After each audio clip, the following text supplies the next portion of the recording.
Dire wave. 3. Our anthropology is not derived by human psychology or, empirical data from MIT or something like this. It's derived from the revealed aspect of what we see in Christology. And so there's no real way to diagnose man. All right, welcome nerds. What's up? How y'all doing tonight? Hopefully you're very, very good. A good night. What's up? We got our good boy Lewis, and we got our good friend Ubi Petrus. And I've been working on my Ubi impression. I wanted to issue a challenge to Eric Ibarra. I will debate you for 3 hours straight using the Ubi voice. Welcome everybody. Already we got crazy fat super chats. We got our boy, yes, Ubi Petrus in the house. We're going to be talking about Vatican II. We're going to be talking about the recent news of Pope Francis, the restricting of the Latin Mass. I want to go over big issue questions. Does the papacy actually provide unity? Does it provide certitude? Does it provide a means of preservation of tradition? And so since Lewis and Ubi couldn't join me a couple nights ago when we had Snack, David, and Father Deacon, we're going to do a separate stream tonight because I definitely want to get these guys' take on it. And we've seen a variety of responses, right? So the Catholic apologetic world is kind of all over the place in the way that they've reacted to the decision. I've been flooded actually since then, the last two days, with messages of people interested in inquiring into Orthodoxy, converting to Orthodoxy. They want to go to their first divine liturgy. So again, I've not talked to Lewis and Ubi about their specific analyses of what's going on. So either one of you guys, feel free to take the floor and tell me what your initial thoughts are. You can go first, Ubi. Well, first off, I think it's absolutely... Well, first, it's fantastic to be here tonight. It's great to be on, Jay. It's been too long since I've been on. Oh, yeah, man. I'm definitely glad to have you here. Yeah. So what I think is that this is absolutely disastrous for the TLM. It will not recover from this.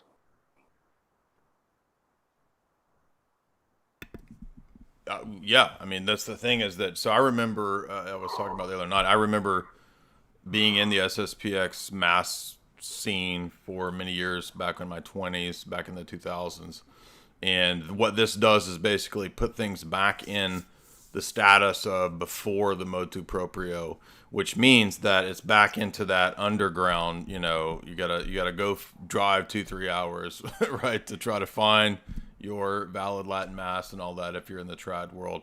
Lewis, what's your initial assessment here? Yeah, to me, it just looks like Rome is killing off yet another traditional rite, as if it hasn't killed off enough. But yeah, I mean, I also have been in traditional communities among the Roman Catholics. Actually, I find stepping into Novus Ordo kind of situations to be rather sickening, or I always did find it rather sickening. So yes, I'd spent a lot of time in trad communities, but I think one of the reasons why this happened was because trads just can't shut up. They just can't keep their heads down. I think that perhaps if they'd taken a note from the Jesuit playbook, this may not have happened, but here we are. What do you mean by that?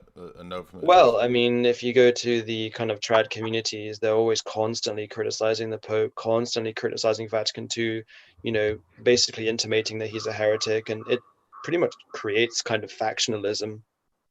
At least that was my experience, at least here, was you have pretty much the trads, looking down on the people who go to the Novus Ordo as kind of, like kind of lesser Catholics almost. At least that's been my experience. And so that's why the Pope launched this investigation by the Congregation of the Doctrine of the Faith, which, by the way, he had just removed Cardinal Sarah from. I wonder why. Probably so he could do this.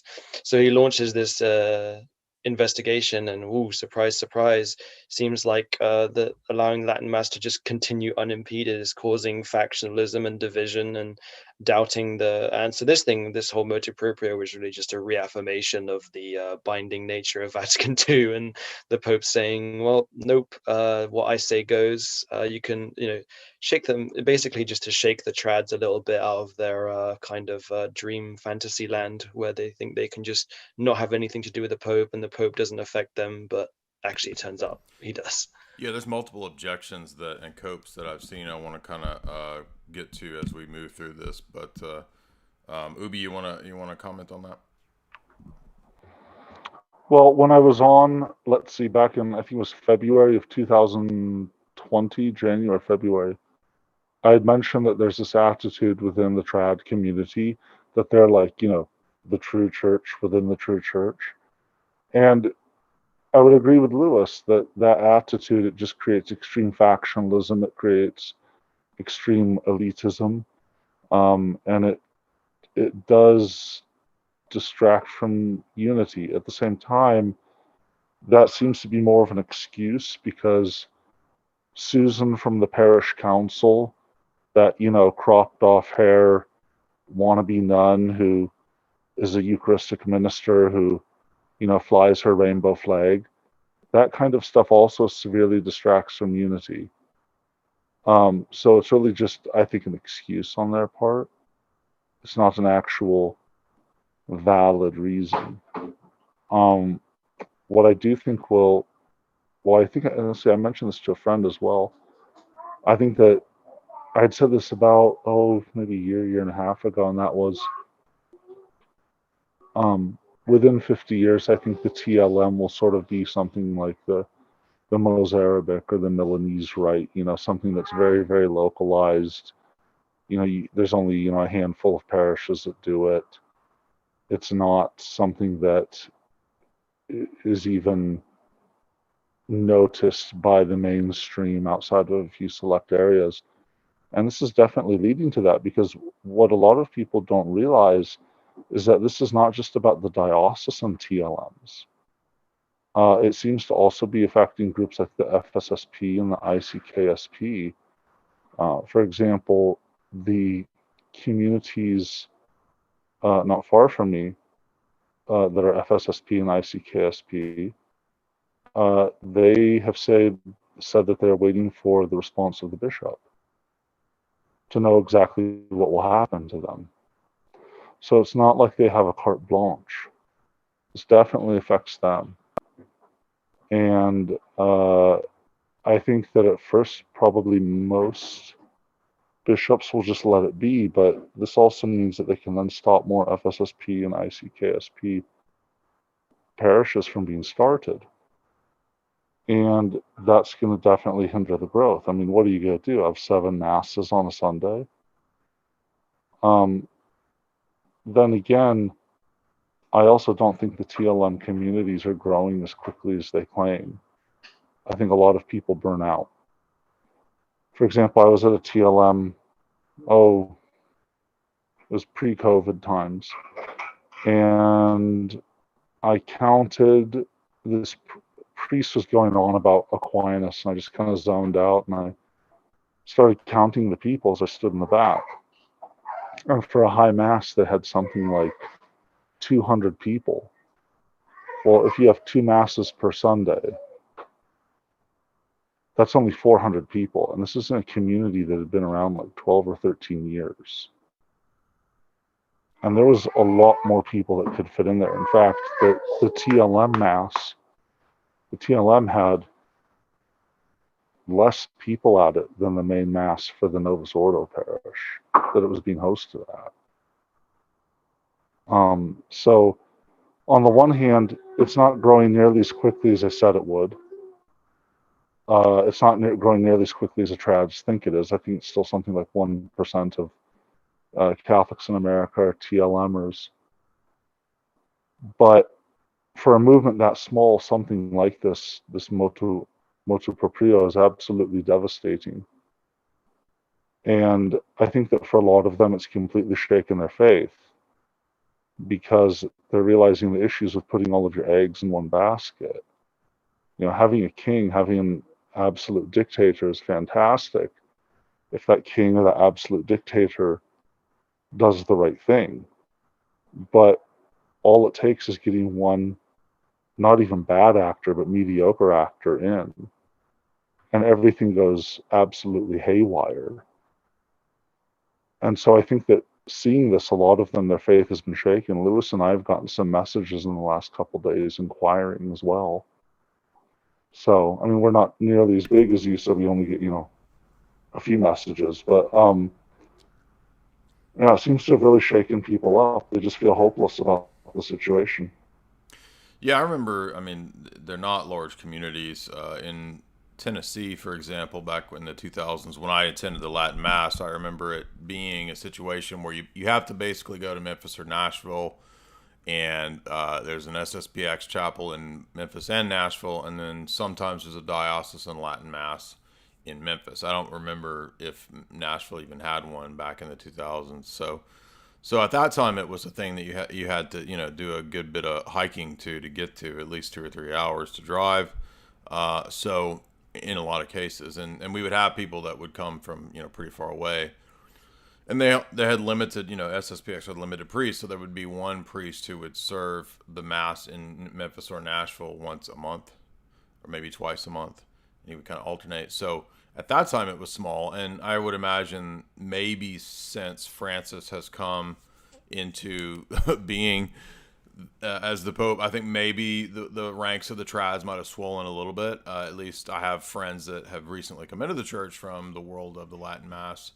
We had one of our mods, of course, in the Discord, finally came into the church, so thank God for that. But he was part of a pretty large size Latin Mass community in around the area of St. Louis, and they're having a huge kind of inner sort of problems with a lot of people having problems with this. So we're going to be having some meetings with people up there to help people kind of find their way into Orthodoxy, hopefully.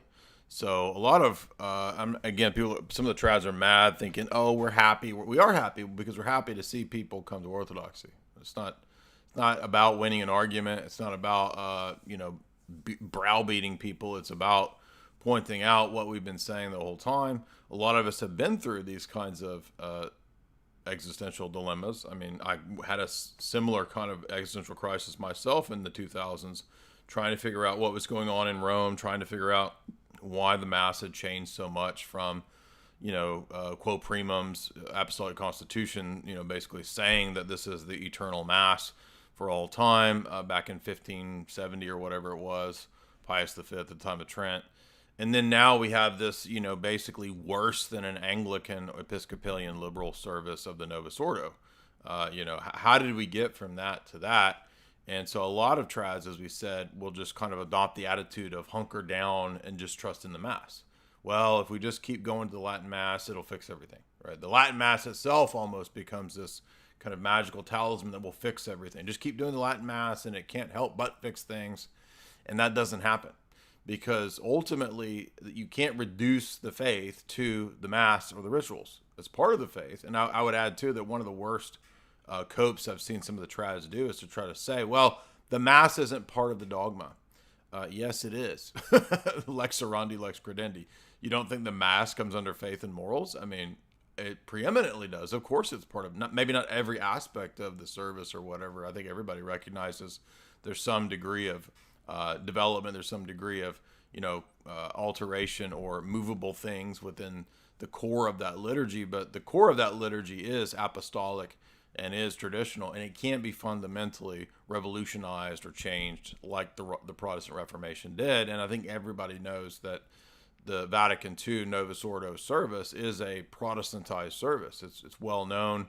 There are many Protestants on the commission that came up with the Novus Ordo, including Anglicans, Lutherans, etc. So it really is a different Mass. But as I tried to point out yesterday in my community tab feed, the trads and the Novus Ordo are both right and both are wrong. And this is a great point that John Petrella makes in his book, which is just to point out that they're right in the fact that the trads are right in the fact that quo primum and the idea of, the Mass being for all time. It can't be substantially changed or revolutionized. The sacraments can't go a revolutionary change such that the fundamental elements of the sacraments are changed, and it still be the same church or the same liturgy or the same service, the same validity or whatever. And in the same way, you can't have a Vatican I view and not grant to the Bishop of Rome the ability to make liturgical decisions, make liturgical reforms even, and deny him the ability to bind the church, because Vatican I is very clear about that. I listed in the previous stream at least 3 places in Denzinger that specify, as well as older statements from Auctorum Fidei, that you don't have the right to reject the Roman bishop's decisions about liturgical changes, about jurisdiction, about sacraments. You can't reject that. It's already condemned as a Jansenist proposition. Auctorum Fidei condemns the Jansenist position that you can reject a Roman see's decision on liturgy and rites if you deem it to be injurious and harmful to the faithful. The response is that it's pernicious and heretical to say that the Roman see can establish pernicious heretical rites. You can't say that. And yet we have entire communities, SSPX, etc., built on the idea that you can reject Rome's liturgical, doctrinal, jurisdictional decisions. You can't. And Vatican I, by the way, it says that. Casti Connubii 104 says it. I mean, it's repeated over and over and over as things condemned at the time of Vatican I and post-Vatican I, that you can reject the universal extraordinary magisterium or the universal ordinary magisterium. You can't reject either one of those, or else you're subject to the excommunication penalties of Vatican I. So I'll leave it at that. Yeah, I just wanted to touch on what Ubi said about the FSSP. I think that's true. And also because point 6 of I'm looking Article 3 says that the diocesan bishop has to take care not to authorize the establishment of new groups, which means that it's obviously like low-key condemning the these fraternities, these groups in a way. And not only that, but I think it also states that if you want to start celebrate, if you want to continue celebrating the old mass, you have to ask for permission from a diocesan bishop. It's not like you just carry on. Like every single priest who's celebrating the TLM has to send a letter to their bishop. Most of them are not going to give that permission, which is partly why there was an SSPX to begin with, because they're not going to give that permission, because most of them are liberal in the sense that they don't care about preserving some Latin Mass. And Francis knows that. Well, not only that, but they also say that it's the exclusive competence of the Apostolic See to authorize the use. Yeah. And when they submit their request according to Article 4 to the diocesan bishop in turn has to consult the Apostolic See before. So obviously, you see that the Bishop of Rome is acting as a local bishop. And by the way, the same people who say that they don't have to listen to Rome when it comes to the celebration of the Latin Mass are the same ones that are appealing to Benedict's motu proprio that the Latin Mass can be freely celebrated. That itself is a contradictory position. Well, he abrogates that. So he says, let me just check. Oh, by the way, about the whole being happy thing, it's like, it's emotional abuse to be in this system if you're a trad at this point. Right. That's why so many of them look at the title of the motu proprio. He literally titled it "The Guardians of Tradition." I mean, if that couldn't be more of a kick in the teeth for trads, I don't know. I just don't know. I mean, it's so obvious. How could you not think that was deliberate? But yeah, Article 8 says previous norms, instructions, permissions, and customs that do not conform to the provisions of the present motu proprio are abrogated. So, yeah, it's literally abrogates. It doesn't even gut the Summorum Pontificum. It just abrogates. It just completely abrogates it. Right.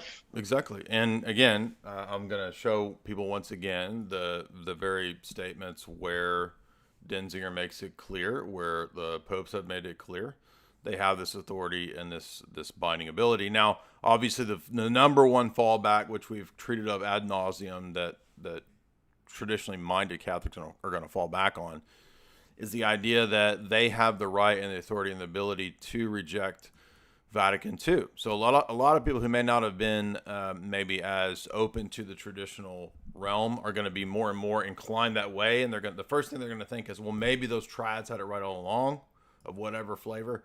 So maybe I need to go check out, SSPX or whatever. And again, I want to point out, just in summary real quick, I included in the show description for this installment at least 4 examples. More could be given, but here's 4 examples right there in the show description that show you that you have to accept Vatican II. Why would there be an FSSP if you didn't have to accept Vatican II? Those are people who left the SSPX to be reconciled to Rome. So the mere fact that there's an SSPX and an FSSP shows you that you do have to accept Vatican II. Anybody who comes back to Rome is required to accept it. So you have, in the first instance there, that's Francis, and that first 2017 speech of Francis to the liturgical assembly is relevant for what we're talking about now, because it shows that Francis already was kind of anticipating back in 2017 what he just did. If you read that speech, he says, the reforms of Vatican II, and especially in terms of the liturgy, are magisterial and irreversible. I don't know how much clearer it could be than that. The second one there is the opening speech of Vatican II.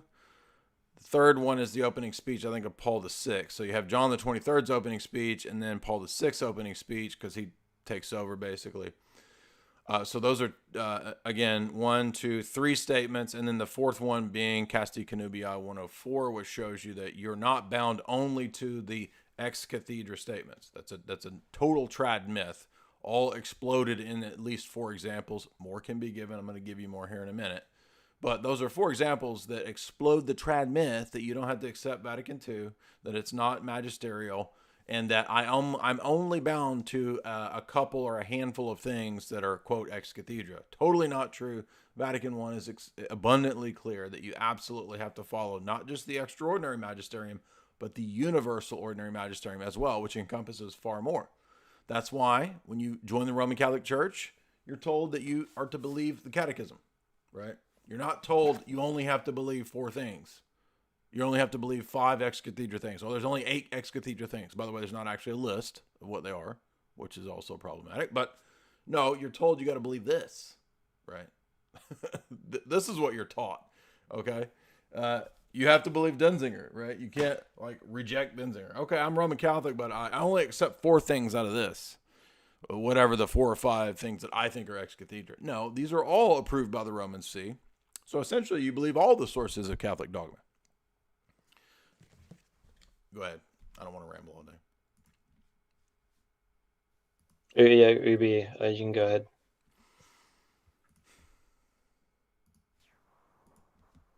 So, touching on that point, you do find that in the trad communities, that they're essentially just Protestants, because they believe that everything has to be, they believe that their private interpretation of previous magisterial documents overrules the decisions of a current pontiff. Now, to them, they look at it and they go, okay, well, this magisterial document and this one, the meanings of them are clear. Okay, perhaps they're clear, but that's not what you signed on to as a Roman Catholic. What you signed on to was obedience and accepting that the bark of Peter cannot go wrong. Exactly. And Good that point. the bark of Peter is exemplified in the person of the sitting Pope, and that he is the highest authority in the magisterium, both on fallible and infallible matters. So in terms of doctrine and dogma, for those listening who are not familiar, within the Catholic system you have dogma, which are infallible matters of faith, and then you have doctrine, like, say, you're required to believe them, but they can change. So the question would be something like humane vitae or humane vitae. Classical, it's humane vitae. But humane vitae, is it infallible? Is it doctrinal? Or is it dogmatic? If it's dogmatic, it can't change. If it's dogmatic, or if it's doctrinal, they can just sort of, evolve it away. I mean, they do that with everything, but and this becomes problematic because they don't, as you mentioned, they don't have a list of infallible statements, and they don't tell you necessarily which level of the magisterium these documents and these statements fall into. So they tell you these types of statements, universal ordinary magisterium, this, that, the other thing, these are the levels of obedience due to each one. But then they don't tell you that the puzzle pieces, you don't necessarily know which holes the puzzle pieces go into, or which spaces they go into. It's not really clear in many circumstances. So was the tome of Leo infallible? Well, Catholic Church has never weighed in on it. You have writers saying yes. You have others saying no. Was the letter of Agatha, the Sixth Council, infallible? Well, it's never really been weighed in on. And in fact, to be entirely honest, there's not even a magisterial list of who the true Roman pontiffs were. So, and this becomes really problematic because if you don't know who the true pontiffs were, how do you know what the infallible statements were? How do you know what the real ecumenical councils were?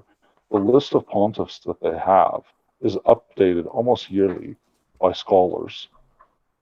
And so it's like, well, Pope Felix II, was he an Arian? Yeah. Was he a real pope or an anti-pope? Well, he's an anti-pope. Well, how do you know? Because these scholars say so, and they updated the book to say so. It's not any sort of magisterial decree. So there's really nothing magisterial that says that,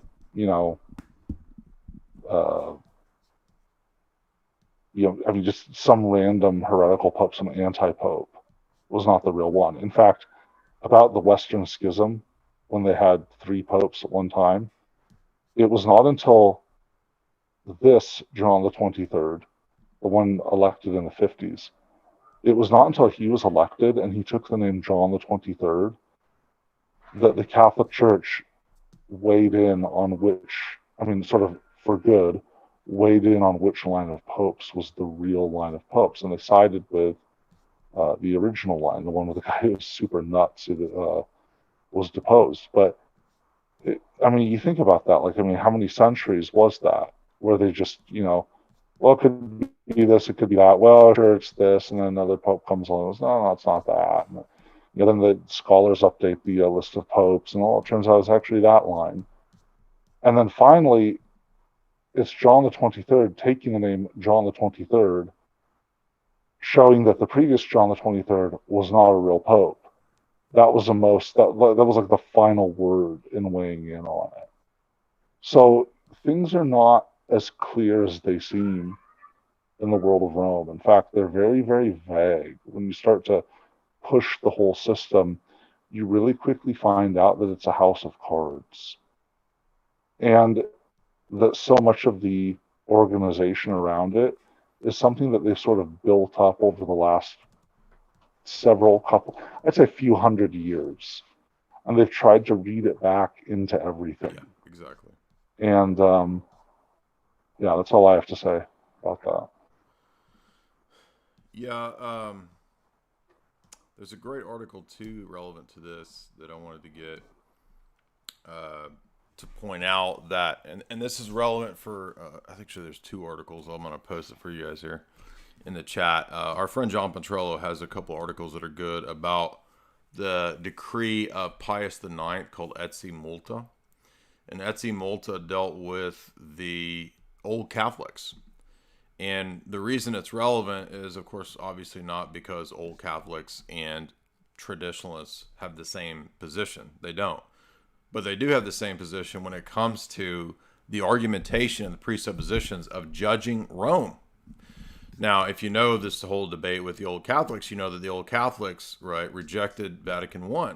So they're highly instructive for us now, given the fact that whether you're a sedevacantist or a traditional Catholic, they're doing the exact same thing, not just with Vatican I, but with the Vatican II papacy, the popes of the Vatican of the post-Vatican II papacy, and all of the decisions in Vatican II itself.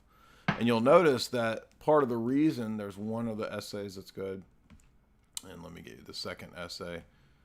One of the reasons that the old Catholics are rebuked in Etsi Multa is precisely because they thought they could restrict what they're bound by to their own interpretation, their own reading of tradition, and that they only had to follow this narrow, slight list of things that were ex cathedra.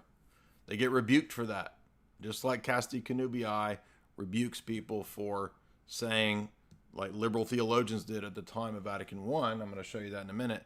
I only have to follow, a few things. That's it. A Roman Catholic, this is a trad myth. I know I used to repeat this trad myth, right? You would say, oh, well, we're actually only bound by a handful of doctrines. We're not actually bound by anything more than something like an ecumenical council or a couple ex cathedra statements, right? Everything else is kind of up for grabs. You can debate it. No, it's not. That's a total trad myth. It's one of the trad myths that Vatican I settled. So maybe you could make an argument that prior to Vatican I, some of this stuff was up for grabs. But Vatican I dogmatizes the notion of the Petrine charism applying not just to extraordinary, but to ordinary magisterial teaching. Now, as Ubi pointed out, there's no handy list of what actually constitutes ordinary. This is a great bureaucratic trick to make it sort of open to interpretation. So you can elastically restrict and expand what you think every individual Catholic thinks dogma is. It might be a very narrow definition for one Catholic. For another Roman Catholic, it's expanded to all of these different things, right? I mean, clearly, right? Shouldn't all of Denzinger be dogma? It's the sources of Catholic dogma. And so, for example, as I pointed out, in 1578, if you have Denzinger, 1578, it notes that it's a condemned pernicious proposition of the Jansenist heretics to say that the church can give bad rites or disciplines. That is condemned. Denzinger 1683 condemns the idea that I'm only bound by certain doctrines of the Roman See, not the juridical decisions of the pontifical commissions and the congregations of the Roman pontiff. That is condemned. You have to follow the Roman See, including the Roman See's congregations, in their decisions about discipline, jurisdiction, and sacramental rites. The same idea is fleshed out again in Denzinger 1792 and 1698. So you have there 4 statements in Denzinger from Pius IX at Vatican I, outlining and explaining that no, because you have to understand at this time there were a lot of, quote, liberal theologians who were attempting to say, well, I'm only going to be bound by a very few things, a very small sliver of things. I don't have to accept Vatican I. I don't have to accept the papal encyclicals, because the popes were churning out encyclicals at this time and afterwards condemning modernism, right? So there's a syllabus of errors. There's Mirari Vos, right? There's Pacendi Dominici Gratias. There's all these papal encyclicals dealing with modernism and the errors of modernists. And modernists were saying things exactly like what the SSPX and Trad say. I don't have to follow Rome and all of these other things. And it's the exact same position of the old Catholics that's condemned. It's not the same theology of the old Catholics. It's the same position on I'm only going to have to follow Rome when I choose to. And that's just totally false. All of these documents prove that the position of the papacy rejects that claim, that you only have to follow a couple things. Now, so when I pull out my old SSPX books, I got a whole shelf up there of SSPX books, and I see things like, is tradition excommunicated? which is a study on canon law from the SSPX, a bunch of different writers. And I ironically pulled this out. I noticed that there's this little card here in it, which is a card calling for Rome to pray for the canonization of Archbishop Lefebvre. Yeah, sorry guys, I'm pretty sure Frank is not gonna canonize Archbishop Lefebvre. So that's a fool's hope there, fool's errand. But point being is that it is not the prerogative of the SSPX or its bishops or its canon lawyers to tell Rome what tradition is, or that Rome has excommunicated tradition. So the very title of this book, which is about arguing that Rome has excommunicated tradition, means that Rome has defected. This is the de facto position then of the SSPX, even though they don't admit it. They're admitting that Rome has defected. Well, if Rome has defected, then Rome is not what Vatican I says, because Vatican I, clear as day, teaches that the Roman See cannot defect. And the Roman See and its pontiff are the interpreters of tradition. So there's no getting around this stuff by things like, well, I'm only going to accept the traditional popes. I'm not going to accept the present popes because the office of the papacy is different from the occupant of the papacy. Okay, yeah, there is a distinction between the office and the occupant, but the office has the power that it has when there's an occupant. And you cannot do a Nestorian ecclesiology and separate the holder of the office from the office. And this is the mistake that a lot of the trads fall into, where they adopt a quasi-Nestorian doctrine of the papacy, where they're only bound to this ethereal form of the papacy, but not the actual holder of the papacy. That's preposterous. And Vatican I, by the way, condemns that. Vatican I condemns that. Yeah, I was just going to say, it's like the form and the instantiation of the form. Like, you can't just have it floating around like that. Well, it's the Protestant doctrine of the invisible church, right? Yeah, exactly. It's.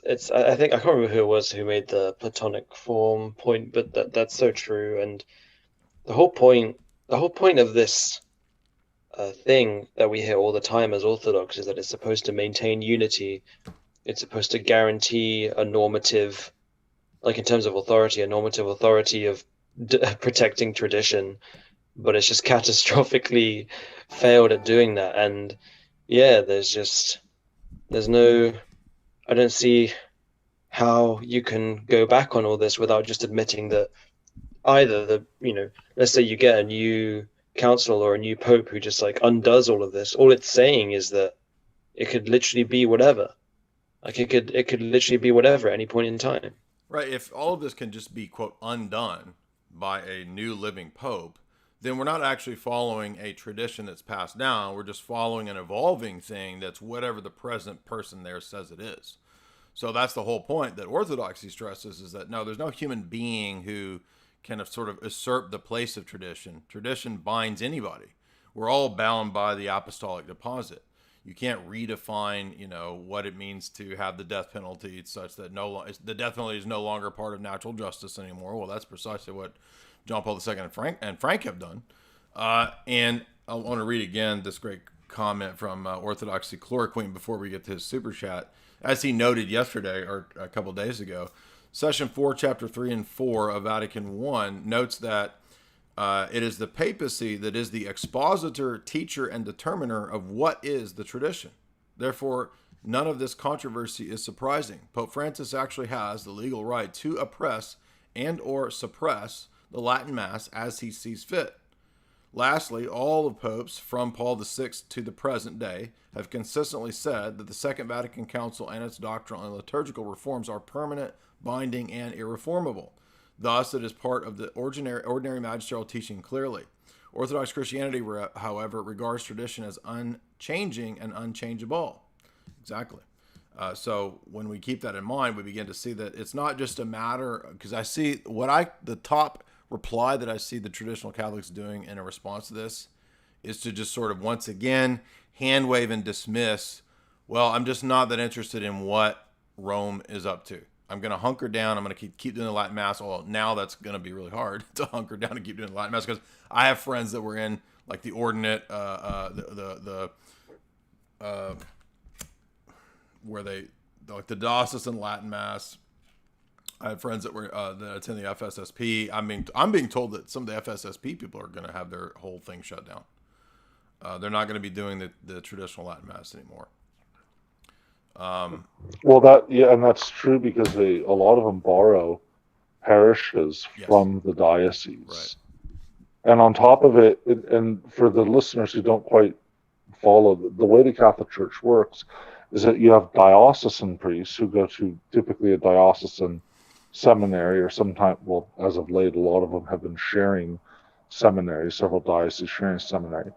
And then you have priests that are in actual orders, like the Jesuits, the Dominicans, the Franciscans, the Carmelites, the whoever, who typically have their own seminaries that they go to. And then they have provinces, or they have territories, you could say, that overlap the diocese, and they establish universities, preparatory schools, churches, whatever, within diocese, and operate them on their own, almost independent of the local bishop, right? Well, with the FSSP, they are not an order of priests. They're a oh God, what's the word? Is it like Apostolic Society or something like that? Something like that. They keep changing the names of these things, but with the FSSP and the ICKSP, their priests are not under the permission of the diocesan bishop. Right. They answer to the head of their apostolic society or apostolic lives, whatever it is. But if I recall correctly, they still have to have permission of the local bishop to establish an FSSP or ICKSP parish within that diocese. They can't just march in and go, we're the FSSP, get out of our way. No, they have to be very nice. And this is one of the reasons why the FSSP priests are so incredibly hesitant to criticize local bishops, even when they have things like pride parades. Because that local bishop can take away that church that they're borrowing. What that local bishop can do is on steroids. So this is devastating for them as well. They're not escaping this. And then they were moved from what was it? It says in the motu proprio that their supervision is no longer under the Congregation for the Doctrine of Faith. It's now under the what is it? I don't have it in front of me. It's basically moved to a new institution that's more left-leaning. Well, how's that going to go for them? It's going to go horribly. And so this is really not a good time for this to happen either. Really, really not a good time for this to happen. And the reason is that these trad communities bring in a sizable amount of money every Sunday through donations. The people who really care, they go to the Latin Mass communities. And so I think that most bishops will allow them to exist. I think that most of the bishops who will allow them to exist will allow them to exist simply because they're cash cows. But I mean, people who are converting to the Catholic Church, they're not converting so they can go to guitar masses. Yeah, exactly. They're not going so they can receive the Eucharist from, Susan from the parish council, which, by the way, was an amazing Facebook page. Boomer aunt. I want my boomer aunt. Yeah, and Father Rainbow.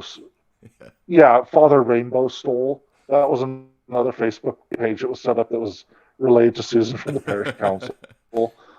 They're not right. And then there was one about a bishop, I can't remember his name, and he was constantly trying to make excuses for Father Rainbow still molesting boys.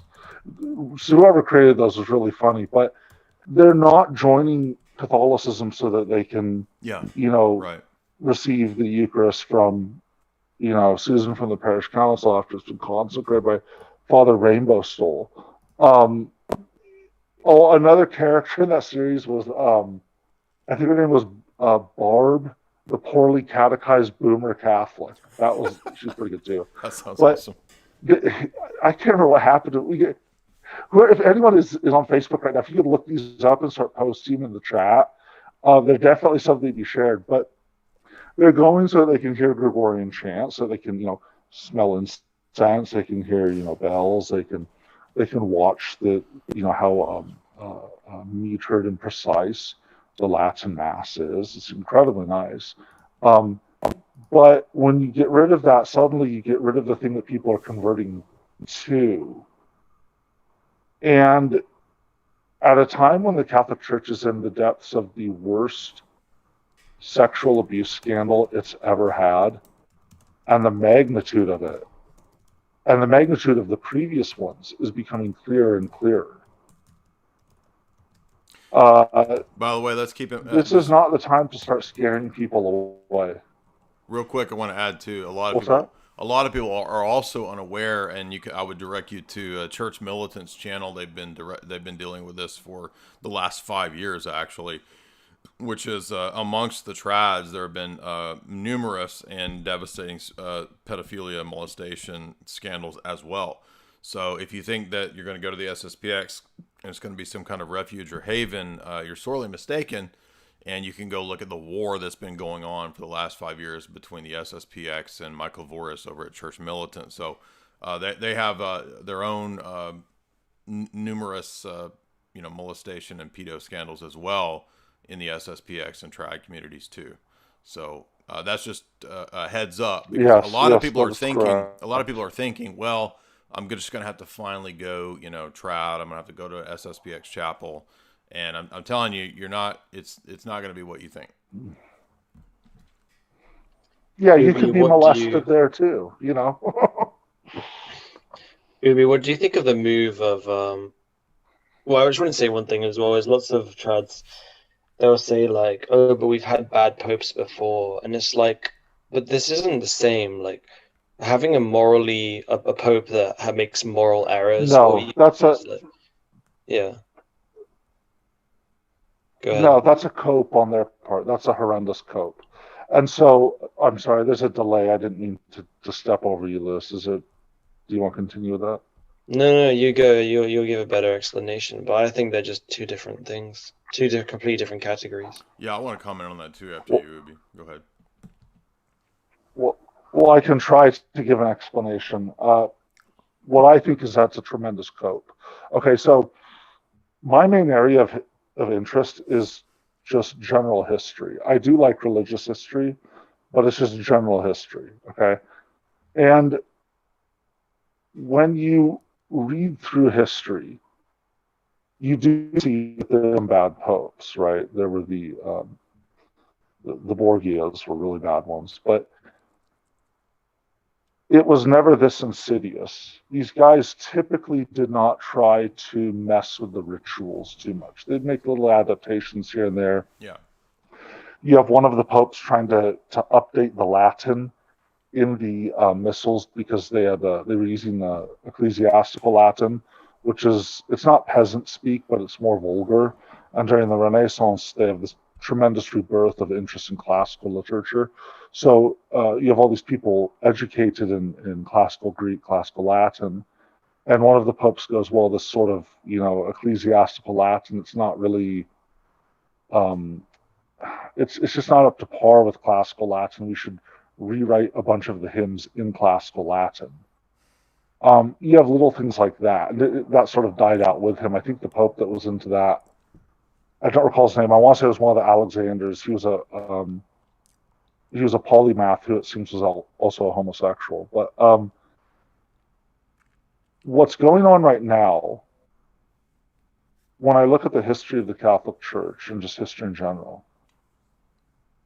is that when the Protestant Reformation struck, the Catholic Church lost a lot of members, but it was able to counterbalance that through they would call it missionary activity. I would call it pillaging, raping, and murdering of South America and Central America.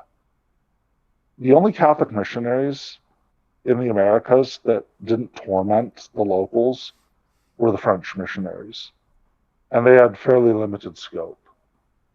But the Spanish and the Portuguese really just went, I mean, just to the hilt with atrocities.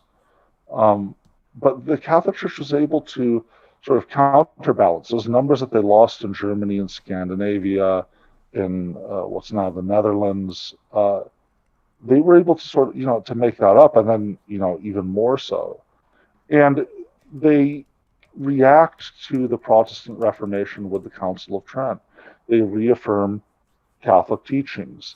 They double down on the things that the Reformers are going against.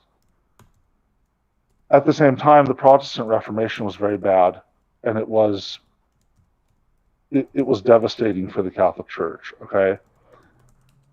If the Protestant Reformation was devastating, what the Catholic Church is going through right now with the sex abuse scandal, and then since Vatican II, and all of the issues with the Pope since then, is beyond catastrophic. Right. There's no Trent coming to their rescue. And this is why they keep falling back on Fatima. Yep. You'll remember when I was on a year and a half ago, I talked about, the F word, right? Like, sex abuse scandal. Well, Fatima. We don't have enough priests. Well, Fatima said this would happen. Well, we got all these other problems. And they're like, do I need to say the F word, or do you know what's going on? When I watched Taylor Marshall's stream, and I feel slightly dumber having done it, but I watched his stream about the motu proprio. And one of the first things he mentions is this occurred on the feast day of Our Lady of Carmel, or Mount Carmel, which is mentioned in Fatima. And to people who have not grown up in that trad system or spent significant time in it, they would just go, oh, okay, that's interesting. To people who've grown up in it, they realize exactly what he's doing. He's trying to tie it to Fatima, that there's some sort of hope in it, that this is right, all according to the plan, that everything's going to be fine. We were saying, we said a few months ago, it's the Catholic QAnon. Yeah, it is. And I was so relieved when I heard E. Michael Jones say that Fatima was, what did you say it was, Lewis? It was like a neocon spirituality or something like that. Yeah, that's what I was told. Lewis, yeah. Are you there? Yeah, sorry. Yeah, he said it was like neocon spirituality. But this situation now is far, far worse than anything they've dealt with. There's no Trent coming up. And Francis has absolutely packed the College of Cardinals. Yep. So guess who they're going to elect as the next pope? Yeah. Guess who? It's going to be someone worse than Francis. Next iteration of the revolution, exactly. Yeah. Right. I mean, go ahead. It may not be someone from Argentina. I mean, they may be from Chile, but it's going to be someone in that same vein of thought. He chose those cardinals for a reason. I want to say that at this point, he's actually he's actually appointed most of the cardinals. Yeah, I've seen in the College of Cardinals, I believe. Yeah, I've seen articles saying that. Okay. And then on top of it, most of the bishops don't like the TLM. Right. Well, that's his prerogative as well, to just load the cardinals. That's what the Borgia popes did as well. They elected a bunch of new cardinals because they could expand it, and secure their continued. And this is a lesson for all of us. Okay. On the left, they're idealistic idiots, but they know a thing or two about how the world works. And they know that when you get power, you need to use that power to get more power. People on the right, conservatives, they're a little naive in that. In fact, they're very naive in that area. They think, no, I'd rather have a noble loss than a dirty victory. It's like, wow, okay, I don't want to play on your team. When the ends justify the means, and the other side is not playing by the rules, well, you're exempt from following the rules. And this is what the people in the TLM communities have not really understood. Part of that is because they're tied to this idea of staying tied to the bark of Peter. part of it is just because conservatives are usually waiting for someone to rescue them. Yeah. They're waiting for someone to, ride into town and clear out the bad guys and then ride off into the sunset. I found that's an incredibly common theme with conservatives. But these people are not ready. Well, there's just no way that they can win because they have a loser mentality. Yeah. And that is if you keep playing by the rules against people who are constantly breaking the rules, that you're eventually going to win. And this is why they end up putting so much faith in these bizarre things like Fatima.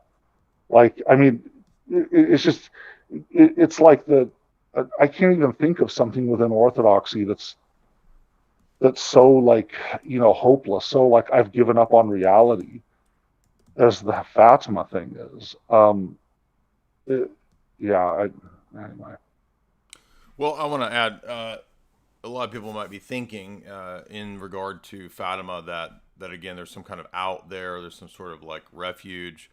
And really all Fatima is just one of those convenient ways to ignore the obvious, right? So, I mean, I was in, again, tried communities, Latin Mass circles as well. And I would notice so many people just sort of defaulting and deferring to, well, if we got Fatima at least, right, we'll just fall back on that. But Fatima doesn't do anything to actually resolve the problems and the issues. And in fact, we don't even know what the secrets are. And there's all this drama and soap opera nonsense to try to debate and figure out and decode with your secret boomer decoder ring like QAnon what the real Fatima is and the real message, the real secret, blah, blah, blah. How does that actually get you out of any of the Vatican I, Vatican II stuff? It doesn't. It doesn't do anything. It's just a way for you to hunker down and just avoid, right? Hunker down and avoid. That's the whole thing. I would add to that when we look to people who are the popular, trad so-called apologists on the internet, we see things like Taylor Marshall falling back, not just on Fatima, but on his own claimed mystical visions, which are quite ludicrous. I'm going to play for you guys again so we don't forget Taylor Marshall's Milker vision. Here it is from his own mouth, and the clip is on the Twitter.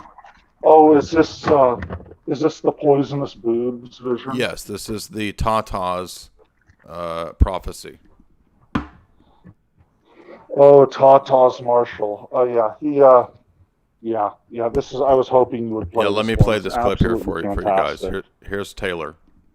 I'm certainly not a prophet, but I have seen supernatural things in my life as a Christian, as a Catholic, and one of those things happened last night, and I'm reluctant to share it, but I think it'll be of comfort to other people. So yesterday I went to confession, and one of the things I confessed was being prideful and judgmental and worried and concerned about the state of the church and corruption in the church and scandals. And it's been a kind of a struggle for me lately. So anyway, I confessed that, and the priest had some very good things to counsel me on that. And later that night, which was last night, I was doing an examination of conscience before bed, and I was thinking on that point of being worried and concerned and judgmental and all these negative thoughts and emotions about the Holy Catholic Church, Mother Church. And as I was, suddenly, I saw this beautiful woman. She had blonde hair. She was perfect, no wrinkles, no spots. And I immediately discerned that this was Holy Mother of the Church. And she was writhing in pain. She was in a bed, and there's sheets on her, and she was very sick. And I noticed that her breasts were engorged with milk, tons of milk. And there were babies and children crying out to her that were hungry, and she wanted to feed them, and she was upset. But she was so sick she could hardly sit up from her bed. And then I thought to myself, she's poisoned. She doesn't want to nurse the children because then she'll give them the poison. And then there was this voice, it was like God or an angel, I don't know, and it said, no, the milk is still pure. And so I saw her there in all of her beauty, but so sick and struggling and loving those children, and seeing her, all that milk stored up there. And I realized that the sacramental graces, the dogma, the doctrine, the morality, all of that in the church is pure. There's poison in the church. The church is hurting. There's always been some poison in the church. And Mother Church. So there you go. Yeah, feel free to insert all number of whatever jokes you'd like at this point. Holy Mother Church is poisoned, but her milk is pure. The dogmas and the sacraments are pure. Now, I don't know when that was, a year ago, 2 years. I don't know, but I don't know if he's changed his. You can tell whatever jokes you want, but they must be engorged. They must be engorged jokes. Engorged. I was like, Yes. and then there was like an angel or God or I don't know. But what's interesting is, if he's in the domain of the SSPX now, then no, the whole position is that the doctrine coming out of the Vatican is not pure. It is poison. So this is just another Protestant, I want my cake and to eat it too, where I want the Roman Catholic practical apologetics, but I also am going to turn around and say that Rome has not preserved the tradition. The present popes are not focal points of unity. They're not preserving unity, and they're not making clear and certain what the dogmas are. And that was supposed to be the whole kind of pragmatic argument, which is interesting that I'm seeing the Roman Catholic apologists begin to sort of give way and admit that we can't use this pragmatic argument anymore. We can't appeal to the Pope as the preserver of unity and certitude, right, and tradition anymore. It's just not working, and we can't do it in good conscience. Well, that brings up, I've been sharing with you the screenshots of Steve Skojek's Twitter feed. Right. Now, I'm not on Twitter, and it was someone else who informed me of this. It's one of our patrons, Alexander, great guy. He informed me of this, and I started reading through Steve Skojek's Twitter, and ever since Traditionis Custodes came out, Steve, I mean, he had been harsh on the trad communities before. He is an FSSP member, or at least was until a week ago. Well, now, since Traditionis Custodes came out, Skojek has been going after the institution of the papacy and the magisterium as well. Now, Steve Skojek, for those who don't know, is the founder of 1 Peter 5, which at one point was the largest trad website, and it's consistently been amongst the largest when it wasn't the largest. But this guy is going through a profound level of disillusionment. And one of the people who showed up in his Twitter feed to say, just what you said, Jay, that we can no longer appeal to clear doctrine, to a magisterium that is consistent. One of the people who showed up to say that was one of the founders of the website Called to Communion. Called to Communion was the major Catholic apologetics website years and years ago, until Brian Cross got tired of arguing with Protestants. Right. I mean, they were picking off, it was Perry Robinson told me this, Called to Communion, and led by Brian Cross, all of the guys there were academics. They were all Catholic academics, and they were picking off the best graduates from Westminster. They were dedicated specifically to going after Reformed apologetics. And they were getting a tremendous amount of converts for Catholicism. I mean, speaking of eating cake, I mean, Eric Ibarra and Michael Lofton had absolutely nothing on these guys. I mean, there's no way that you can compare those two. I used to read Call to Communion. I used to cite it. I used to interact in the comments and have discussions and chats with Brian Cross and all that. Yeah, I remember. Yeah, they were a huge deal, and Brian Cross is a very intelligent person. I mean, I wouldn't say the same thing about Lofton. Definitely not. But this, one of the founders of that website came out and just said we can no longer. I posted it in the community section on our YouTube page, Ubi Petrus. He said we can no longer sell clear and consistent doctrine from a clear and consistent magisterium, and we cannot admit to ourselves as to why we can't do that anymore. It's really surprising watching the meltdown from Tradistan, and some of the comments that they are making are very, very revealing of what they themselves are hearing. For example, I listened to Timothy Gordon, the guy who used to be with Tata's Marshall, and I was listening to him today, and he was going on and on about how, those quitters who are going to go to the Eastern Orthodox Church, and he brings this up like 4 or 5 times in a 48, 49-minute podcast. He even mentions U.J. Dyer. He's like, they're going to go to the Eastern Orthodox Church with J. Dyer. It's like, okay. But that shows exactly where these people are looking at this point. They're not really looking towards the sedevacantist.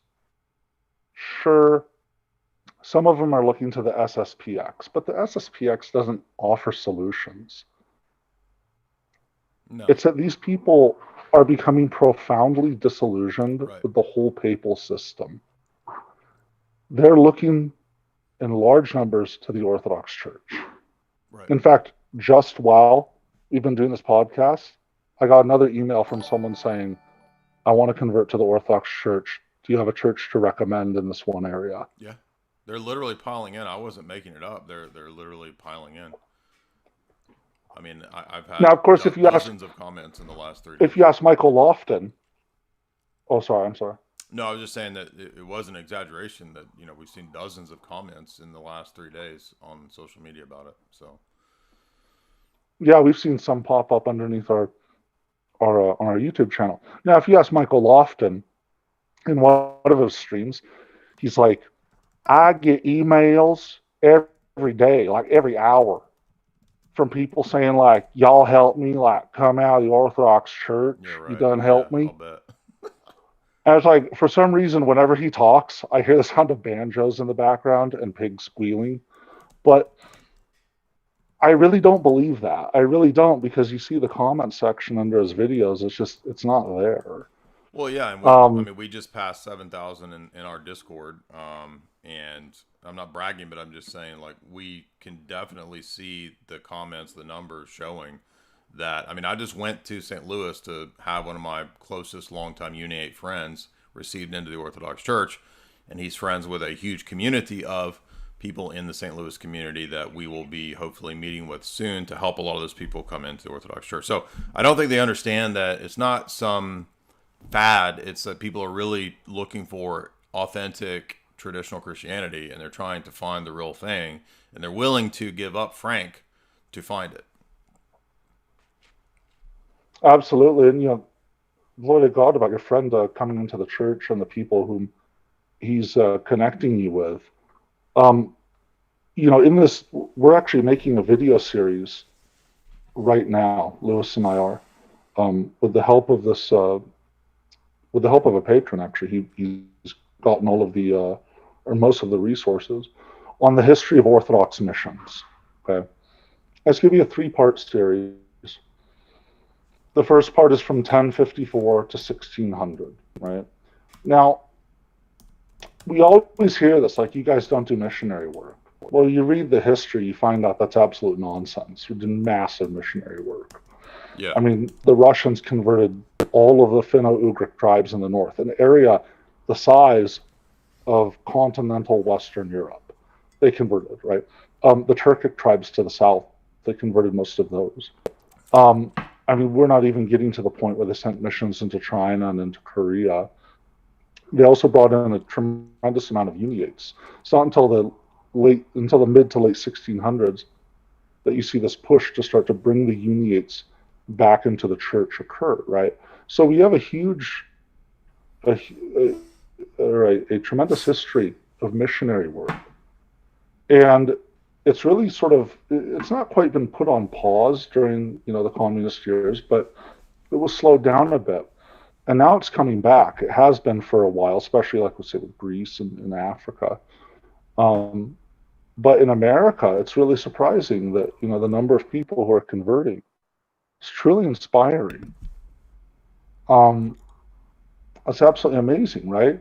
And keep in mind that when the Orthodox Church brought in millions of Uni-8s, the Catholic Church was in a much, much stronger position than it is today. It's in a much stronger position, and the Orthodox Church was actually in a much weaker position than it is today. Well, now the roles reversed. The Orthodox Church is in a relatively strong position. I know some would disagree with that, but historically it's in a very strong position.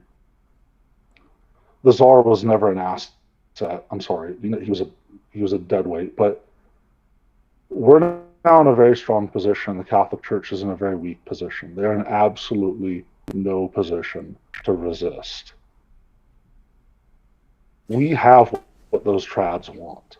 We have the liturgy. We have the conservative attitudes towards morality. We have the patristic witness. They're looking at their own church and they're going, the bark of Peter doesn't have any of these things that the bark of Peter should have. At this point, I mean, look at it this way. At least we say the marriage is over and allow someone to remarry. Right now, with Francis's situation, he goes, well, yeah, they're in adultery, but give them communion. How is that better? How is that better than just saying the marriage is over? Remarry. Mm-hmm. I can't figure that out. Right. So, right. Now, if you're watching, I just want to remind everybody you're watching Points with Aquinas. My name's Matt Fred. And if you smash that like button right now, the 366th person that smashes like is going to get a free beer stein full of cake icing or perhaps Foster's. Whatever I feel like that day. I'm just wacky like that. So I hope you're enjoying Points with Aquinas, and we're talking to Ubi Petrus. We've been meaning to do it for a while, mate. And here we are. Points with Aquinas. Going to refute Ubi Petrus. That's just a reminder to make. Oh my God, Jay, when you said that, all I could see was kangaroos and wallabies. I keep every time when I do some that, koalas too, but mostly kangaroos. I used to think of Mel Gibson, but then I started thinking about Crocodile Dundee because I forgot about Crocodile Dundee being.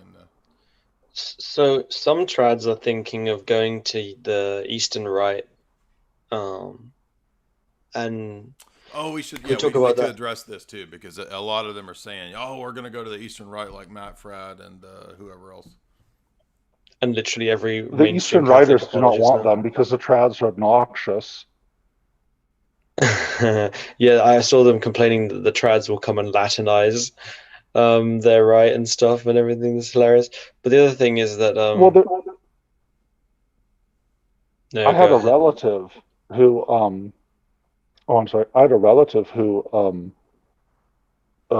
ended up going to the Uniate Church until the FSSP started up. But during the Creed, when it came to say, because they say the Creed without the Filioque, at the point where the Filioque would have been in the Roman Mass, he would yell out, "And the Son!" Well, let's keep in mind nobody liked him at that parish. Right. So when the trads try to invade these Uniate parishes, which is not as easy as they think it is, by the way, but even if they do, they're going to be put in this situation where for the last 3 or 4 or 5 years of their opposition to us and what we talk about, they're now going to be forced in this position where they will revere St. Gregory of Palamas. They'll have to celebrate his feast day during the Lenten season. They'll have to be in the church with all the Synaxarion and all the Russian saints for the last 100 years or whatever as well. And we showed that too, by the way. Pius XII mentioned that it's valid to revere the Russian saints after the schism. And then I was reading a trad way to explain that. And it was like, well, I guess we're just going to have to say that ecumenism was already there in the days of Pius XII. And so I guess we have to give up, let's just, it's just another one of those, well, we'll just hand wave this off as, the papacy that I don't accept. So now you're going to have a situation where you're going to revere a saint who called you all a bunch of graceless heretics in this situation of accepting the Filioque that was a heretic for centuries, until the 20th century papacy decided that no, Gregory Palamas is actually cool now. He's all good now. It's all good. Everything's cool. So now the trads are going to be in this really ridiculous position. Well, I should say also where you mentioned that it's not as easy as they think. That's because you're not actually supposed to switch rites. Right. You have to ask permission of your bishop to switch rites.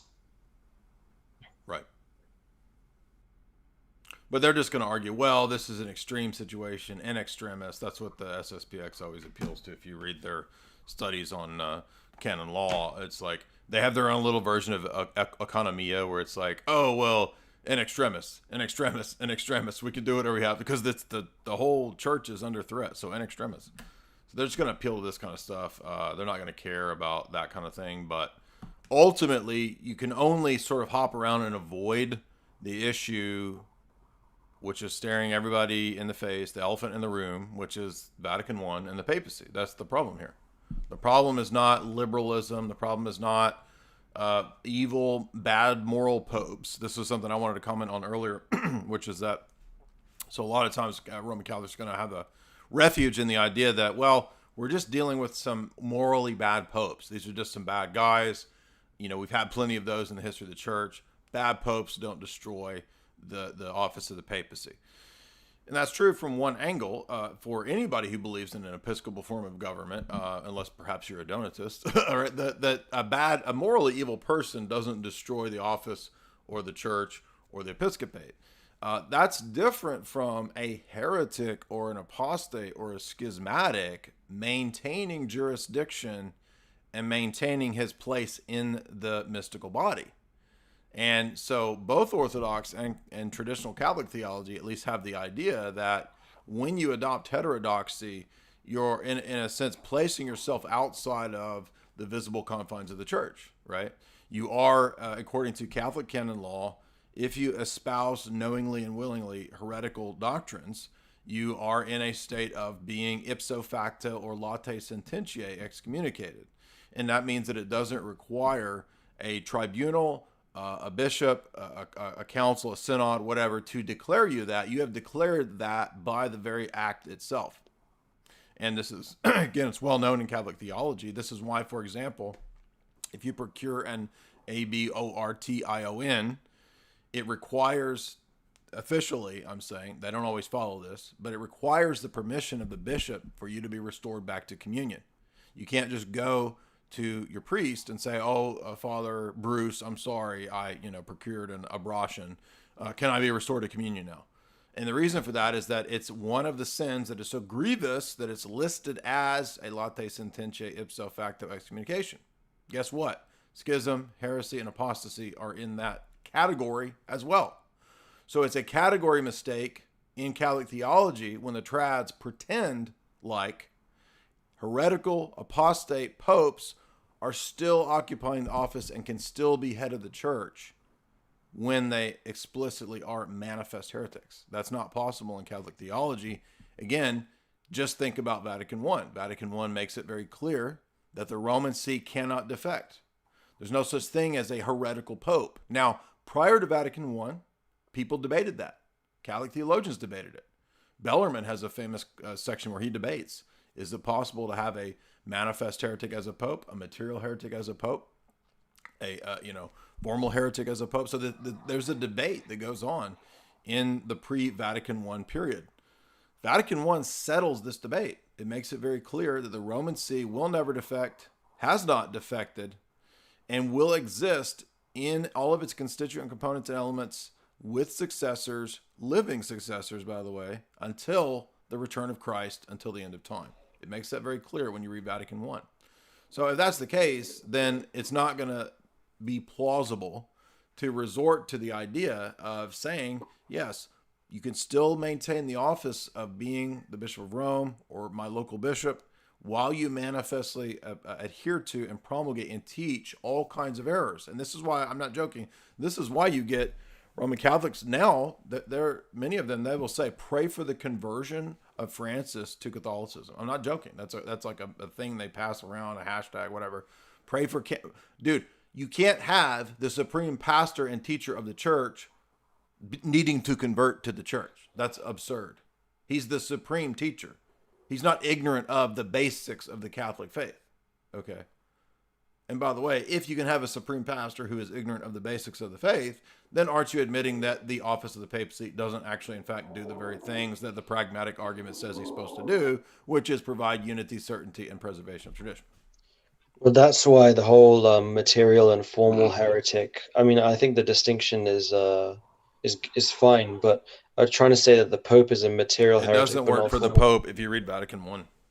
Yeah, it's also a super duper cope because, like, how how can the Pope not know this stuff? I mean, it's he absurd to say knows. that the It's been supreme several years. universe. He's received how many dubias? He's received a zillion dubias, a zillion letters. Like, he's been made aware. Like, even on your view, once you've informed someone of what the church teaches, Well, the idea, then he's they the cease supreme to be teacher. immaterial. Okay, so Vatican, he's the Yeah. supreme teacher of the faith, the supreme expositor of faith and morals.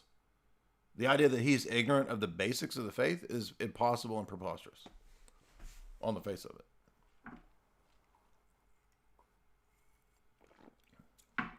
I mean, that's why you have to accept the Roman college's decision of who's elected. If the Roman Curia has elected it, canon law is very clear that you have to accept that election. That's the election that the whole world now must accept because the Roman See has accepted it, you see. So the idea that they don't know who to elect is also absurd because it's now literally calling into question what Catholics have traditionally thought was, if it's a, quote, valid election, it's the decision of the Holy Spirit. So the Holy Spirit chooses people who don't know the basics of the faith. This is just silly. It's ridiculous.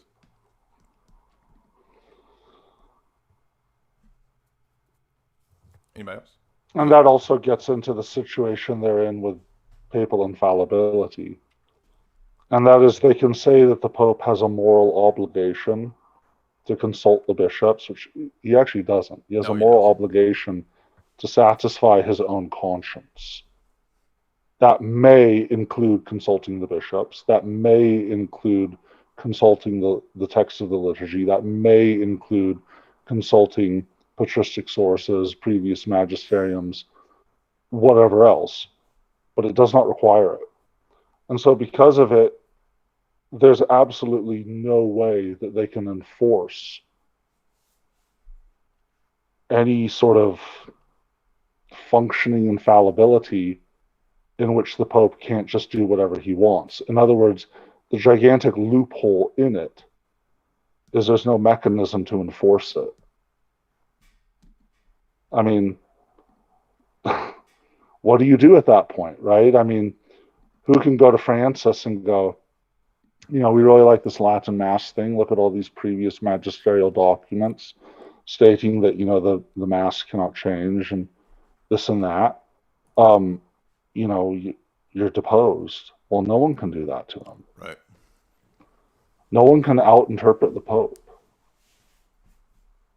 It's worked into the system that they are immune from the system.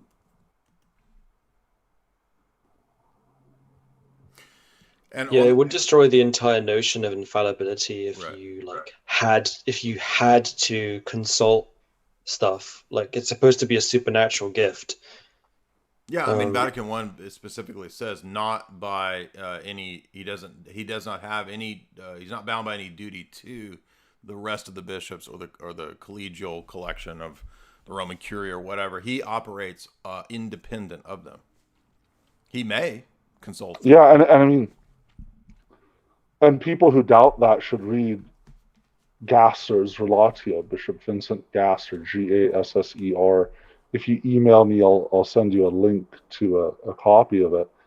Gasser makes it abundantly clear. The Pope answers to no man. Yeah, no man may judge the first see. What? Let me add to. So this very point that we're making, props to our boy Lofton. Shout out to Lofton, dog, which is that he admits that you have to submit to Francis's liturgical decision. So Lofton's actually correct on this. And listen, everybody. So here's Michael Lofton admitting our very point right here. Okay, well, if Pope Francis can't do this, then we need to follow this. We need to be consistent, and we need to apply that to previous popes. And now say, okay, well, if popes don't have that authority, why are we still Catholic at this point? I mean, weren't the Orthodox right all along?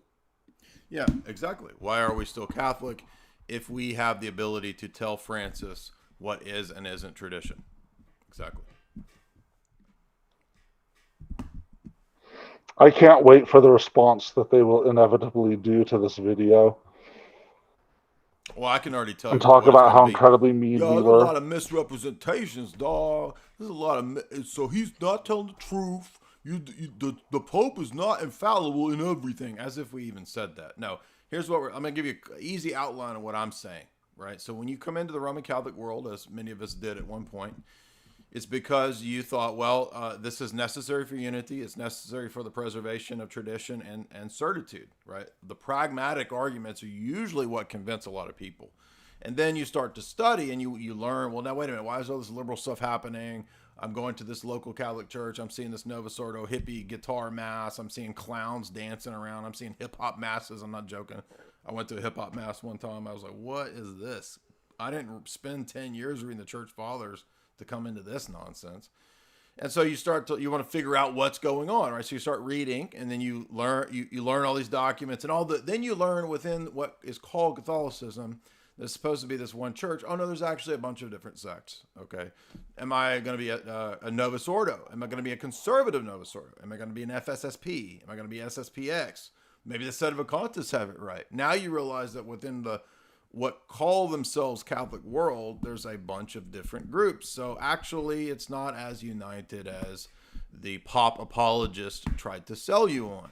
So then you have to study when you pick one of those groups. Maybe you'll even change your mind within those groups after a few years. Now you have to figure out, well, which popes are actually the authentic, valid, traditional popes. Now you're a Protestant with the papal documents. So you went from sola scriptura to sola papum, right? Now you're just interpreting the papal documents, and good luck. Hopefully you can figure out for sure which documents fit into which of the categories. You better study real hard, right? And what you then realize is that, oh, wait a minute, actually, perhaps, just consider this thesis, maybe the story that Orthodoxy has of the West and the papacy is the right one, because Orthodoxy did number 4 there, right? Orthodoxy said a long time ago, it's not the Pope that will determine the church. It's the church and the tradition that will determine the validity and orthodoxy of the Pope. So can you put up that 6-part argument you did? Because I think that was really, really, really good. Like just the clarity of it. Okay, yeah, sure. And Ubi, while Jay does that, could you talk about the LP Doveros code? Yes, please do address this. I'm gonna have to run to the little ladies' room real quick and go go TT. But please do address the Elpidophorus thing, because the number one response, especially at Lofton loves this argument. He thinks it's actually his favorite. His favorite argument is, well, y'all got problems too, dog. Right? You got the same problems. You got ecumenists, you got liberals, so therefore your position is no better. If we had the position of the papacy and hanging everything on one dude, maybe that would be a good argument, but we don't. So I'll let you go ahead and take over that. Okay, so yeah, you're right. If we had the position of the papacy, if we had that situation where all of our eggs were in one basket, then yes, we would be in the same boat. Now, I have actually met LP in person. I was in Istanbul. It's a great city, by the way. I've traveled through there many times. The next time I'm there, I'm going to be visiting David the Real Medwhite. And they bring clergy in all of the time. You'll just go to any one of these churches, and there's like 5 people in the church for a hierarchical divine liturgy. There's like 1,500 Greeks left in all of Istanbul. And I met LP when he was a priest. And I remembered his face when I saw that he was elected. And I remember the short conversation that him and I had. His English was all right. And I remember walking away thinking, wow, this guy is dense. All he can really do is repeat slogans. So on the one hand, even if LP did have the power to, like, say, papal powers, right? That guy is so incompetent, he could not find his way out of a wet paper bag if he had a chainsaw and a flamethrower. But he doesn't have those powers, which means that if he decides to go heretical, well, he can be deposed. On top of it, people can simply go to a new jurisdiction. And so that's always weighing on him, right?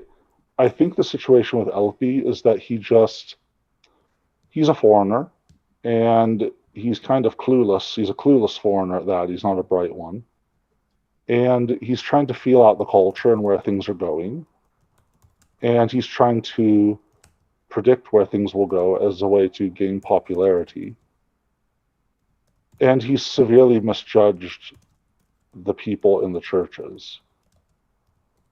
And so you'll notice that he'll say something, he'll get backlash from it, then he'll like back off from it, then he'll try and say something else, he'll get backlash from it, right? So he'll make these mistakes once, but he typically doesn't make them twice because he figures out like, wow, okay, I got burned on that one. Now, let's say we had a papal system. We'd be in the same situation as the Catholics right now if LP became the ecumenical patriarch. But the ecumenical patriarch is in charge of about 1,500 Greeks in Istanbul. And one of the reasons why they have people like LP is because they're really pulling from the bottom of the bucket when it comes to get clerics because, well, there's 1,500 Greeks in Istanbul. And in order to be the ecumenical patriarch, you have to have Turkish citizenship. Now, the Turkish government recently stated that they would be willing to extend Turkish citizenship to any number of Greek metropolitans in order to fill the synod. I don't know if that will help the situation or if it will simply bring people who are just not working out in their home countries. Sort of like my friend, one of my friends' grandfather before he reposed. He'd been in the U.S. Army during World War II, and he said that whenever the Army would say we need a special task force for this and that, we want each unit to donate someone. They would donate the alcoholic, or the homosexual, or the guy who was probably autistic. They donate the people no one got along with. So I think that's what's going to end up happening with this. The good news is that the EP is pretty weak. They can't really do much of anything. Yeah. Greece has very little interest in being tied to the EP. They don't want that guy breathing down their shoulder. And the Greek bishops themselves are pretty conservative. Even the rank and file bishops in America and the Orthodox churches are very, very conservative when you talk to them. So I don't see that situation. If I were Lofton, I would harp on other things, not necessarily those. I would say would be not an Achilles heel, but would be more towards that. And I want to stop and say this. If you're a trad and you want to convert to Orthodoxy because they've gotten rid of the Latin Mass and you're angry at Francis, please don't convert. Please. We don't need you. We don't want more dissatisfied converts who are fleeing Rome. Only convert if you think there's a problem with the dogma within the Catholic Church. That's a great point. Yeah. And you're convinced of the Orthodox position. Okay? We don't want refugees. We want people who are coming to us because they believe in it. Not people who are like, well, it didn't work out there, so, you know. Do you know who's like that, actually? Father Aidan Kimmel. That guy's, he's something else, right? Michael Lofton was like that. He, from what I understand, it wasn't working out for him in the Catholic Church. There were some issues about his first marriage breaking up. And so he got angry at the Catholic clergy and stormed out and wanted something apostolic and said, well, I'll settle for the Orthodox Church. And within, I think, 2 years from the time he started investigating it, maybe 2.5 years, to the time that he just completely left. In between those times, he was chrismated, but I think he lasted, 2.5 years, something like that. So we don't want more people like that because, one, it's bad for morale, okay? Two, it's bad for the person converting. They're not putting their past behind them. They're not going, all right, I just need to let it go. What happens in Rome stays in Rome. And I'm in this new place now. Three, it tends to attract a group of people who are really just miserable people who nitpick absolutely everything. And they're constantly looking for this pure place where Nothing ever goes wrong. No one ever swears. Everyone eats 3 meals a day. And there's never trash on the street. That's like those places don't exist. And so at the littlest thing, they flip out and they leave. Okay. Now, another thing to mention, I should actually say about Michael Lofton is apparently, according to those who were communicating with him during his conversion process, his entire life in the Orthodox Church was spent at a mission that had 20 people. He does not have a broad concept of what parish life is like in the Orthodox Church. He understands how one mission in rural Louisiana, a mission that apparently is shut down, I think, he understands how that one functioned for the year and a half that he was there with spotty attendance. Okay. So when he makes these statements about this and that in the Orthodox Church, and it's something related to parish life, he's just simply talking out his ear. He's just full of bluster in that sense. Then again, I'm not surprised. He's not exactly the kind of guy to be upfront about what he knows and doesn't know. So that's just my 2 cents there. Well, and on the subject of Timothy Gordon, now he reached out to try to set up a debate, supposedly, which I've told the story many times. And like many of the Roman Catholic apologists, what they tend to do is suggest the idea of a debate. When you are initially okay with it, you suggest that it be on your channel. Obviously, I don't really want to donate a tremendous amount of time and effort to someone else's channel. We've grown a pretty sizable audience and channel here. Obviously, I want a debate to be on my channel, and we've given many people formal debates on my channel, which allow them to set up and have as much time as they want in a formal debate. You don't you have your own timed response, so it's not unfair to have a formal debate on my channel. But in the case of Gordon, Albrecht, and even to a degree Trent Horn, the debate suggestion was on my channel, and initially it was like, okay, that sounds all right, and then it turns into no, it has to be in person. I only debate in person, when of course these people don't actually only debate in person. They go on everybody else's stream and do all kinds of debates. And then it turns into no, you have to fly in 3 months to a specific place in wherever in the US, and if you don't do that, you're a coward.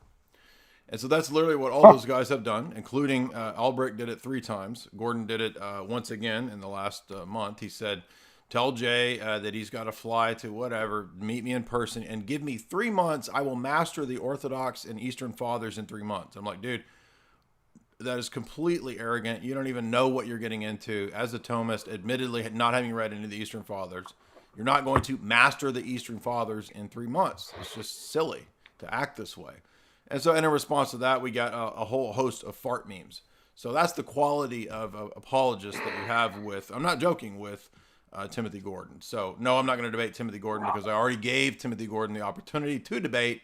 He agreed to do it and then said, no, it has to be in person. And if Jay won't come to it in person, he's a coward. So why would I waste my time with people like that when everyone knows anyone can come on this channel at any time? And if you really want to debate, anybody can come to the Discord at any time. And we give people in the Discord the benefit of the doubt. They can have the floor for as long as they want to present whatever arguments they want. We've shared the link in the chat many, many times. You're welcome to come and debate, and you can have the floor. So, by the way, people were asking for the Etsy Multa links again. So I put John Petrollo's article in there again. He's got 2 on it. You can go find his 2 articles there. But yeah, go ahead. I'm sorry. No, I insist. You please. The last thing I was going to say is I'll go to the Discord after tonight's stream, by the way. And if anybody wants to, that we have a large audience tonight. Shout out to everybody. We got, I don't know, if we had about four something. We're down to about 385, 390. But anybody wants to, you can come tonight. It's open forum. We'll have that. What that means is you come to the Discord to voice chat, and you can talk for as long as you want within reason. You can't talk for 3 hours straight, but you can have as much time as you want to make whatever arguments. You don't have to debate. You can be Q&A. And we open up the Discord all the time. So we're very accessible when it comes to this stuff. We let people bring any arguments that they want, whether Roman Catholic, Protestant, atheist, Muslim, pagan, non-Chalcedonian. You guys can come bring your arguments. We're very accessible there. But other than that, that's all I have to say on, whether we're open to debates. And I mean, again, we organize debates all the time. Muslims, atheists. It's not really a problem if people want to have a debate with us. It's pretty easy to set one up. But you can't change the terms 20 times and act passive aggressive and then try to call people out because they won't fly to Texas in 3 months. By the way, that was in the middle of COVID. Yeah, right. Come on. I'm not going to fly to Texas. I'm not going to do that.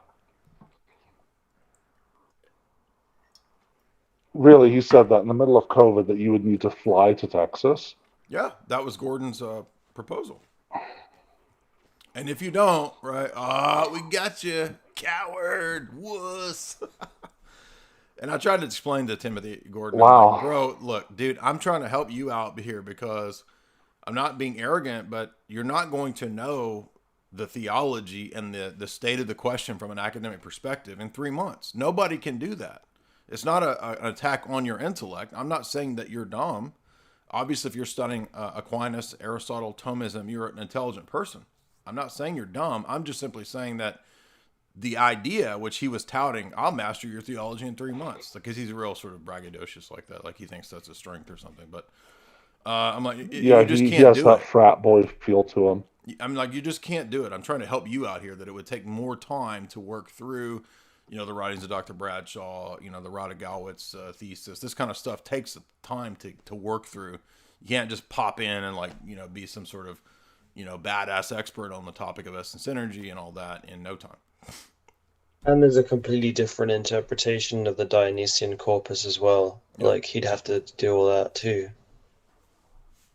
Yeah, I mean, he admittedly has no knowledge of our theology or the essence energy the discussion topic. Has not read any of the material. Doesn't know anything about the Cappadocians. Never read Eastern Fathers, admittedly. But he's ready to debate it in 3 months, and if I don't show up in wherever he said. I don't remember what state he said. Well, okay. Okay, so let's think about that. He admittedly doesn't know anything about it, but he's sure that he can master it in 3 months. Yes. So if he doesn't know anything about it, how does he know it will only take 3 months? Well, that's just that braggadocious sort of pride attitude. And one thing that we learned the hard way, I learned this the hard way too, because you know what happened to me? I did the exact same thing that Timothy's doing. When I was a Roman Catholic trad, I thought, I've read enough of the fathers. I put a lot of time into these guys up here. I'll debate whoever. I don't care. And I talked a bunch of smack to Perry on his blog, and I got smashed. And that was one of the best things that ever happened to me. It's great to get smashed sometimes because you get humbled. You realize, you know what? I didn't know what I was talking about. I was just thought I knew everything. I thought I knew what I was talking about. I didn't have a clue what I was talking about. Yeah, it's I've noticed this thing you're talking about with the, you have to have this stipulation for debate and that. And so, for example, with me, they first stated that they would they wouldn't debate me. I think it was that they wanted a roundtable discussion on their channel, and I said, well, I want a debate or nothing. And they said, well, no, roundtable discussion. I said, well, you can pay me. Is this Ibarra in Lofton or British somebody pound? else? Yeah. I said, if it's not going to be what I want, you can pay me £500 an hour. Come on. And they were absolutely incredulous, and to this day, Lofton whines about that. I mean, and so. Well, he's been whining for 3 years about me, getting feisty and sassy on a live stream. So imagine spending 3 years of trying to milk that. Like, that's what he's got, right? Well, when someone's skin is that thin, I mean, they get wounded easily. So anyway, after that, they then said, well, we're not going to debate you because you wanted money. I said, well, what if we find a third party? Well, okay, Ibarra, sure. And then he backs out of it. And he backs out of it for all these reasons that he already knew about. For example, he knew that I was associated with you. We'd actually settled on a date and a time. And then he goes, well, 8 hours later, he goes, oh, no, I can't because you're associated with Jay Dyer. I need to take these things out of these Oh, wait, articles that you so said you had about it the. settled, and then he said, "Oh, I'm not going to do it now because you have an association with Jay." Yeah, which is Wow. hilarious because he had known that for like He, 5 or 6 he years. already knew. And then I So called this is him what out they on that. do. They I, wait until there's an agreement, and then they find an excuse. And then when you don't conform to their new terms, which are crazy, then you're the one that chickened out. That's my experience with these guys. right. And then I called him out on that. And he goes, well, yeah, I did know about those things, but, that doesn't really matter. It's just like, wow, okay. Uh, and then the excuses have changed multiple times. So, for example, it's that I'm anonymous, okay? That they won't, it changes between whether they won't just debate or whether they won't interact with me, period. Right? So, well, you're anonymous. Okay. Then it was, well, it's not because you're anonymous, it's because you said hurtful things. Then it was, you're rude. Then we had the debate with Suwan Sona, in which I offered Suwan as much time as he wanted to talk.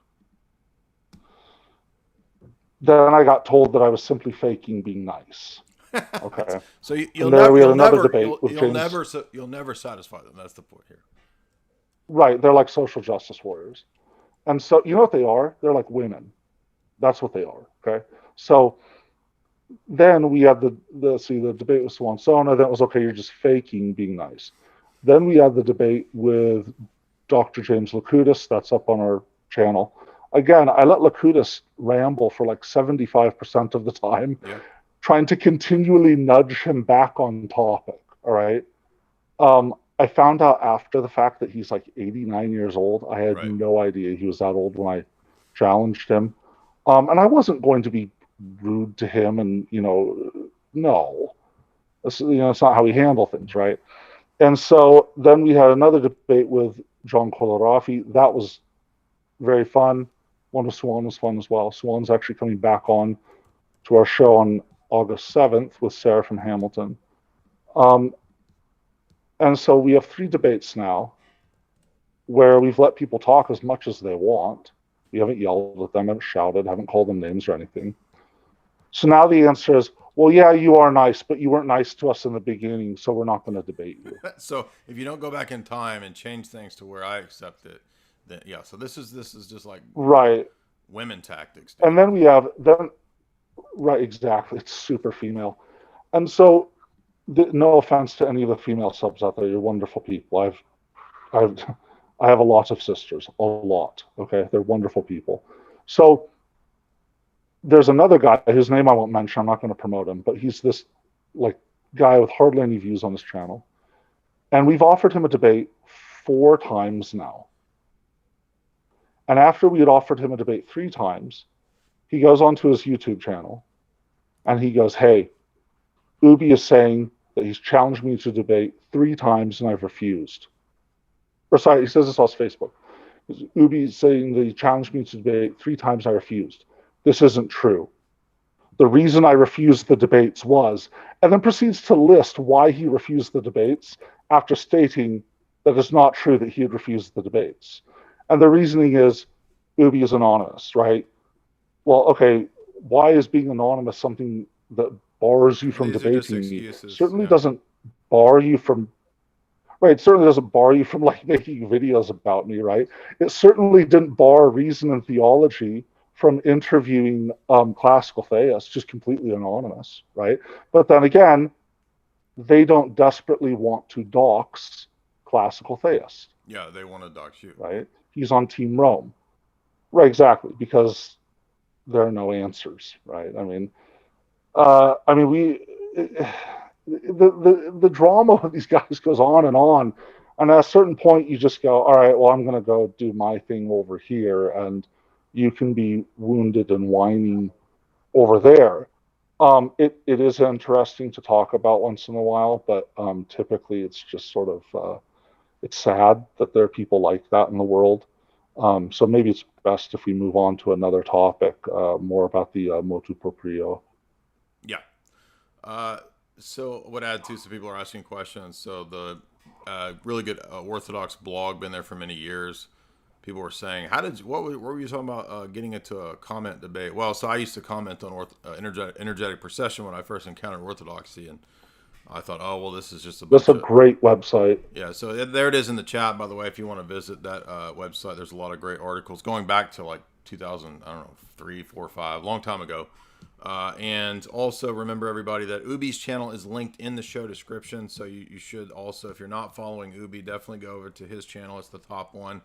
Lewis is there as well under Orthodox Shahada. That both of them have been putting out some great content. Yeah, I wanted to say I listened to both of the debates in toto, both the Licautus and the what's his name, John Colarafi, whatever. Colarafi, yeah. Both of those were enjoyable debates, and they were polite people. I think I'd mentioned to you that I had interacted with him a long time ago in email. When I first started looking into Orthodoxy in 2007, and was kind of reading about essence energy and all that, and I was starting to become convinced, and people were like, hey, you need to talk to Dr. Licautus, and we had some email exchanges back and forth, and I'm not being rude, I'm not being mean. I asked him first and foremost about the essence energy distinction, and he had really no idea what that was or why it was relevant. Now, I think since then, a lot of people have brought that up to him, that's been explicated for him, at least to some degree, as to why it's important. I don't think he understands why it matters or has a coherent account for it. But at that time, he was like, I don't even, like, what is that? Why does it even matter? So he didn't even understand why that mattered. Obviously, people who get into this topic know that it's crucial to the filioque, to divine simplicity, to the nature, person, will, energy. All of that's crucial to, our whole theological view. And so I was glad to see that you did those really peaceful debates with both of those guys. So if y'all want, definitely go watch Ubi's recent debates and support Ubi via Patreon if you're not a subscriber to him. He's got a lot of excellent material there for, he's probably the go-to best guy on the papacy. Easy. Oh, thank you. It's very kind of you. Yeah, those Patreon, those funds that come in through Patreon, they allow us to buy more materials and then to take time off of work to create more content. And so I think right now we have 155 YouTube subs. So glory to God for that. And the 155 patrons. People. Oh, 155 Patreon patrons, yeah. sorry. 155 Patreon patrons. And they're fantastic people. I mean, they send in fantastic quotes. And we put half of our video on YouTube for free, and then the second half on Patreon. And then we've started doing a monthly Q&A in which patrons write in their questions ahead of time or during it. And we just take them in the order of appearance and start answering them as best as we can. So we got that going on. Jay, You've been very kind in supporting us and getting the word out and sharing our material, and we're exceptionally grateful for that. Well, if you guys... we have a video... Go ahead. Oh, I'm sorry. No, please. You go ahead. No, please. Well, I was just going to say, okay. If we've been going for a while, so if you guys want to, we'll go ahead and probably call it to a close in a little bit. We're at about 2 hours, so you guys want to leave your closing thoughts, and then we'll cover the super chats, which there may be questions or comments for both of you guys as well. Well, I'll say this. We have a video coming out on the essence energies distinction, which we're trying to get out in August, right? And Perry Robinson has been very kind in helping us with that one. We've also been consulting Dr. Bradshaw and Father Chris Moody to a lesser degree, but Perry's been very kind in editing the script for us. We have a series that we're working on right now that should be out in probably September on the history of Orthodox missions. And then after that, we're doing another video on divorce and remarriage in the Church Fathers, and comparing and contrasting the Catholic understanding and showing that Catholic understanding is very selective. It's not a general consensus. It's very selective. Right. Yeah. That's a great the point. Essence Energies video is a response to the Diamond Brothers on the question as well. Oh, good. Good. Yeah, the trailer trads. But we're going after them now. They're our new target. This is Brother Michael Lehman. Ubi Petrus is a heretic. So if you're okay with it, we'll do this. We'll do the super chats now. Orthodoxy Chloroquine sends $200. He is the Chloro King of tonight's streams, and of course I'll send some of this to Lewis and Ubi as well to help support their work. So thank you for that fat super chat. He says, if I might step in, Orthodoxy Chloroquine is one of our fantastic, a great guy. He always sends in fantastic information and gives great quotes and statements and quotes under our videos. So he's got great. I quoted him tonight, in fact, in one of those comments. That was one of his comments. Yeah, he's great. So he says his comment is: it is clear that Rome defected and apostatized from the apostolic tradition. Despite this fact, the traditional Catholics still argue that Rome cannot fail because Saint Irenaeus taught that apostolic sees don't falter. How does this square with the obvious? So that's a good question too, because this one does come up. So what would you say to a Roman Catholic, Ubi, who said, well, Irenaeus says no apostolic see can falter? Now, obviously we know that nobody actually holds that position, because everybody who believes in apostolic succession will admit that at least some apostolic sees have fallen. So whether you're Roman Catholic, Orthodox, Coptic, everybody will admit that there have been apostolic sees that faltered. Well, for one, Saint Irenaeus is not infallible. He had some odd views. One of them was that Jesus Christ lived through each stage of human life to sanctify it. So he envisioned Christ dying as, I think he said Christ died at like age 50 or 60. I can't remember. It was something like that. 50. Yeah. So he's not infallible, and it turned out that, as Jay pointed out, he was wrong. There were sees that went bad. Alexandria went monophysite. There's no right. Yeah. Right, and so it was an early belief within the church that, or a tendency that apostolic sees simply could not go wrong. And then as time went on, they found out that, well, turns out that some of them can and some of them do. So I think that had he known what, say, St. Cyril of Alexandria knew, he probably would not have held that position. He held it because at the time that he wrote, apostolic sees hadn't gone bad. Or it was also probably useful for refuting the heretical groups that were around at the time to make that kind of grandiose claim.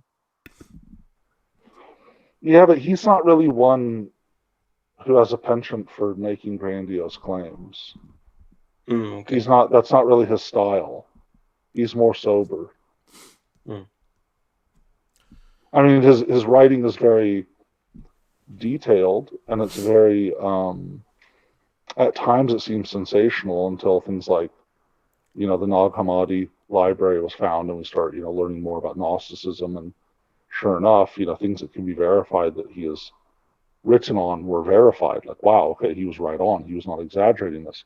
So it can seem sensational, but what could be checked against something else has turned out to be correct. He was spot on. So he's just more of a sober writer. He's not dare I say, flamboyant. Definitely not. So. All right, next Leo, by the way, Pope Leo was what you would call a flamboyant writer. He was very much in the line of Roman literature. Next super chat is Shining Diamond, and he says, question for Ubi and Lewis and Jay, what do you think Eastern Catholics will be the next target of Rome's war on traditional liturgy?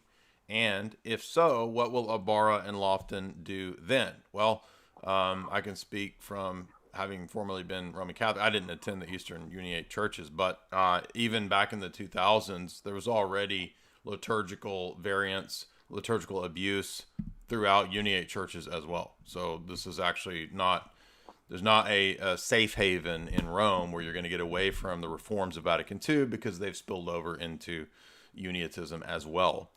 Maybe less abuse in Uniate churches than in Novus Ordo churches, but it's still, and by the way, it's not just a question of liturgical abuses. there's a rampant ecumenism amongst uniates. So I don't think that they're gonna find out that the grass isn't greener. And then what will Ibarra and Lofton do then? I don't know. I don't know what their plans are. I don't know where they go to church. I don't think Ibarra attends a uniate church. I don't know where he goes to church, but anybody else want to take up that question? Will there be an attack on the uniate liturgy? So there already has been. There's Vatican II versions of each of these liturgies. Right. Exactly. And one of them is that if you go to Melkite churches, which are Byzantine Catholics in the Middle East, there's a bunch of them around where I live. You'll notice that the priest always faces ad populum, always towards the people. Okay. And they're not really, they play a little bit loosey-goosey.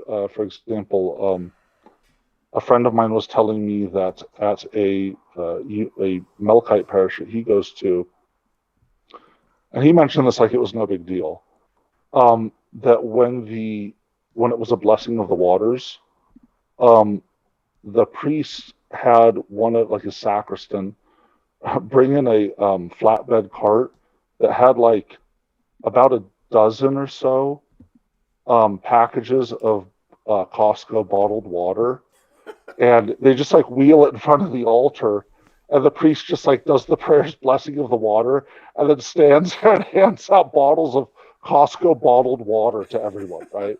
So I mean, not heretical, but just sort of crass and tactless. But you see that a lot, the ad populum, and you see it in some of the Ukrainian churches. I've seen it, although typically they do ad orientem.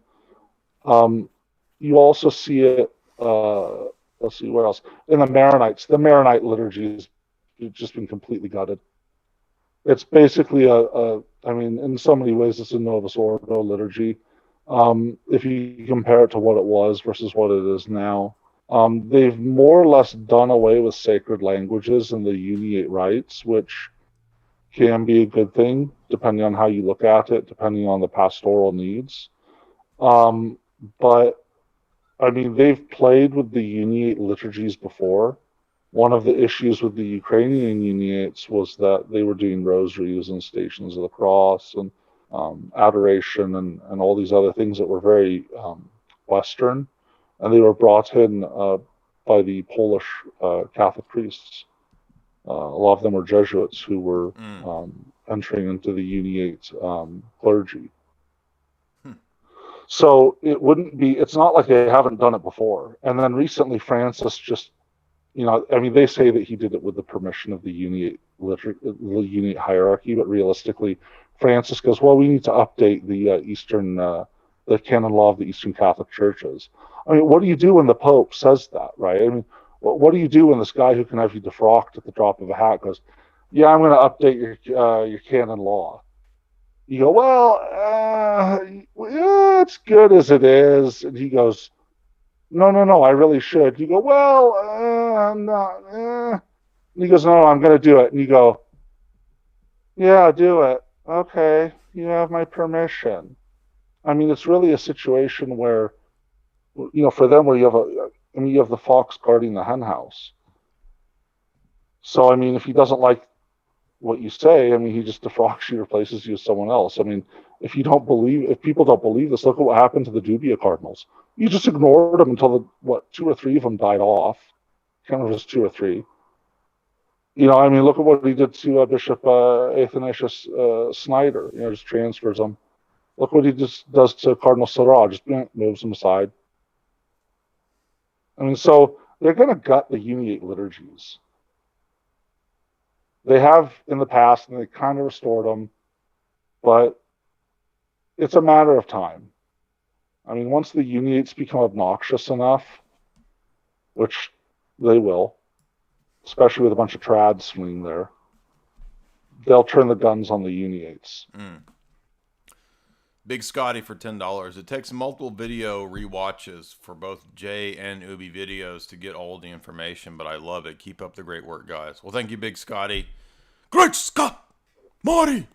I just watched Back to the Future 2. Thank you, Big Scotty. That's what they're meant for, by the way. Those videos are meant to be dense so that you can watch them again and again and again. 1.21 gigawatts. Duke of Earl, $10. Thank you, brothers. Thank you, Duke of Earl. Chase Hager, $10. Trust the plan. Pope Francis has a kraken coming. The swallows fly. The swallows fly with the coconuts to the east. The milk is still pure. The snake is still long. Trust the plan. Trust the magisterium. P anon. Pope anon. Yes, exactly. Fatima, QAnon, Pope anon. Yes. Fatima, excuse me. Andrew O, $5. This is off topic, but where did the theory that Yahweh or Elohim is a Canaanite deity as it relates to the pagan god Baal somehow? Well, this is a word concept fallacy where it's like the word deity, right? Deity could pick out different things. Deity can pick out a demon. It can pick out an angel. It can pick out God. So the fact that Elohim is used of different types of divine beings, people have thought, oh, well then, okay, then when it's used of the biblical God, he's just one of the Canaanite pantheons of gods. So it's a word concept fallacy. It's that stupid. It's also the other way around as well. Like, it's wrong because in the angelic rebellion, it was actually the gods of the nations, like the demons, like Baal and stuff, who were appropriating and trying to overthrow the true God, and so basically using imagery that he himself used for himself. Right. Well, it does signify the divine council, which is fine. But yes, like Lewis said, it's right. Just because somebody claims to be God does not mean that they are. Hara, $5. Go ahead. Oh, sorry. A lot of that stuff, the questioner asked, it comes out of 19th century German scholarship. Yeah, that's true. Among higher criticism, but a lot of that stuff was meant to deconstruct so that they wouldn't have to obey what the text said. Good point. Yeah, by the way, the people in the chat, go ahead. Ubi. Oh, sorry. So it's stilted. It's tilted against the text from the get-go because they're looking for anything they can to undermine it so that they don't have to obey it. Kind of like trads with the Pope. Like, this wasn't lawful, therefore we don't have to obey. Therefore I can follow my own personal magisterium. Right. Now, I want to remind everybody, too, that we do have show sponsors still. One of our great longtime sponsors is Chalk.com, which is legit. She legit. Mushrooms, get your mojo back. If you have a wife, I'm sure she will appreciate that. As well as if you're just looking to naturally sort of boost your mojo. You can find in the show description, Chalk.com. You get a 10% if you use discount if you use JAY. It's down there. Please support them. They're a free speech, liberty-minded promo. They're a good company out of Austin, Texas. So support Chalk.com. You can also subscribe to my website, jasonalsis.com. Get membership, get access to all the last 5 years of lectures. We deal with geopolitics, we deal with philosophy, we deal with theology, movie analyses, deconstructing film, all of that at jasonalsis.com. You can also support by getting signed copies of my book there in the show description there in the shop. You can also, as we said, support Ubi by subscribing to his channel and his Patreon, and also Lewis over at Orthodox Shahada. And lastly, as you guys all know, we have been doing a lot of we're still doing everything that we always did on the website. There's the weekly content for the subscribers, and we also do the exclusive weekly content over at Rockfin as well. It's separate stuff, two different things, so that it's not unfair to the people on Rockfin, and it's not unfair to the people on the website. But we know Rockfin has been a great blessing. They're a big pro-free speech platform in an era of deplatforming. So definitely check out my ROKFIN account, which I just linked. And there's a lot of content over there as well. So last couple super chats here. Cars, $5. He says, Hara, $5. Here's a question about the biblical canon. The Orthodox Study Bible has 80 books. When the Council of Carthage seems to define the canon at 73. I love your content. God bless. Right. Well, we're not just going to automatically follow a local council's list of the canon. So there is variation, and sometimes some of the deuterocanonical books are classed or grasped together. Sometimes Third Maccabees does and doesn't show up. Same with, I think there's debate over Esdras. So anyway, the point is that, yes, you're right, that the canon undergoes a cycle of debates. There's a lot of competing canons. It's not a problem for the Orthodox because we're not going to hinge everything on sola scriptura. So the church is not determined by whoever has the right list of books, because there's not a clear list of what becomes the canon, right, by the time of 681 for us as Orthodox. So you will see some variation, and even after 681, there's variation. John Damascus lists a canon that nobody has. So it's not really a big problem for us because, again, there's some fluidity there. We don't believe in sola scriptura. So the church is not built on the presupposition of having the right books, the full list, etc. The church was using tradition. The church was using the liturgy and the scriptures at the same time. Anybody else want to comment on that before I move on? No, sounds good. Karst says for $5, Jay, my friends are... some of my friends prior to my conversion are still trapped in oneness paradigm. I assume you mean like oneness Pentecostal, aka modalism. Can you break down this Orthodox solution to Plato's one and the many question? Well, I mean, in one sense, we are, yes, answering the one and the many question. Now, that's different from the one. It's related to the oneness Pentecostal paradigm, but it's that's more of a philosophical question. But I'd be glad to break it down, which is just simply to say that for us, you have in the world a notion of unity amongst objects, and you also have the notion of multiplicity or particularity or individuation or distinction. So the universe has both features of unity, an ability to classify things as how they relate to one another in a similar way, as well as a way to individuate and distinguish and set objects off against one another. So in the history of Western philosophy, the question from Plato, as you said, is, well, what is the ultimacy of one or many? Is it ultimate unity? Is it ultimate multiplicity?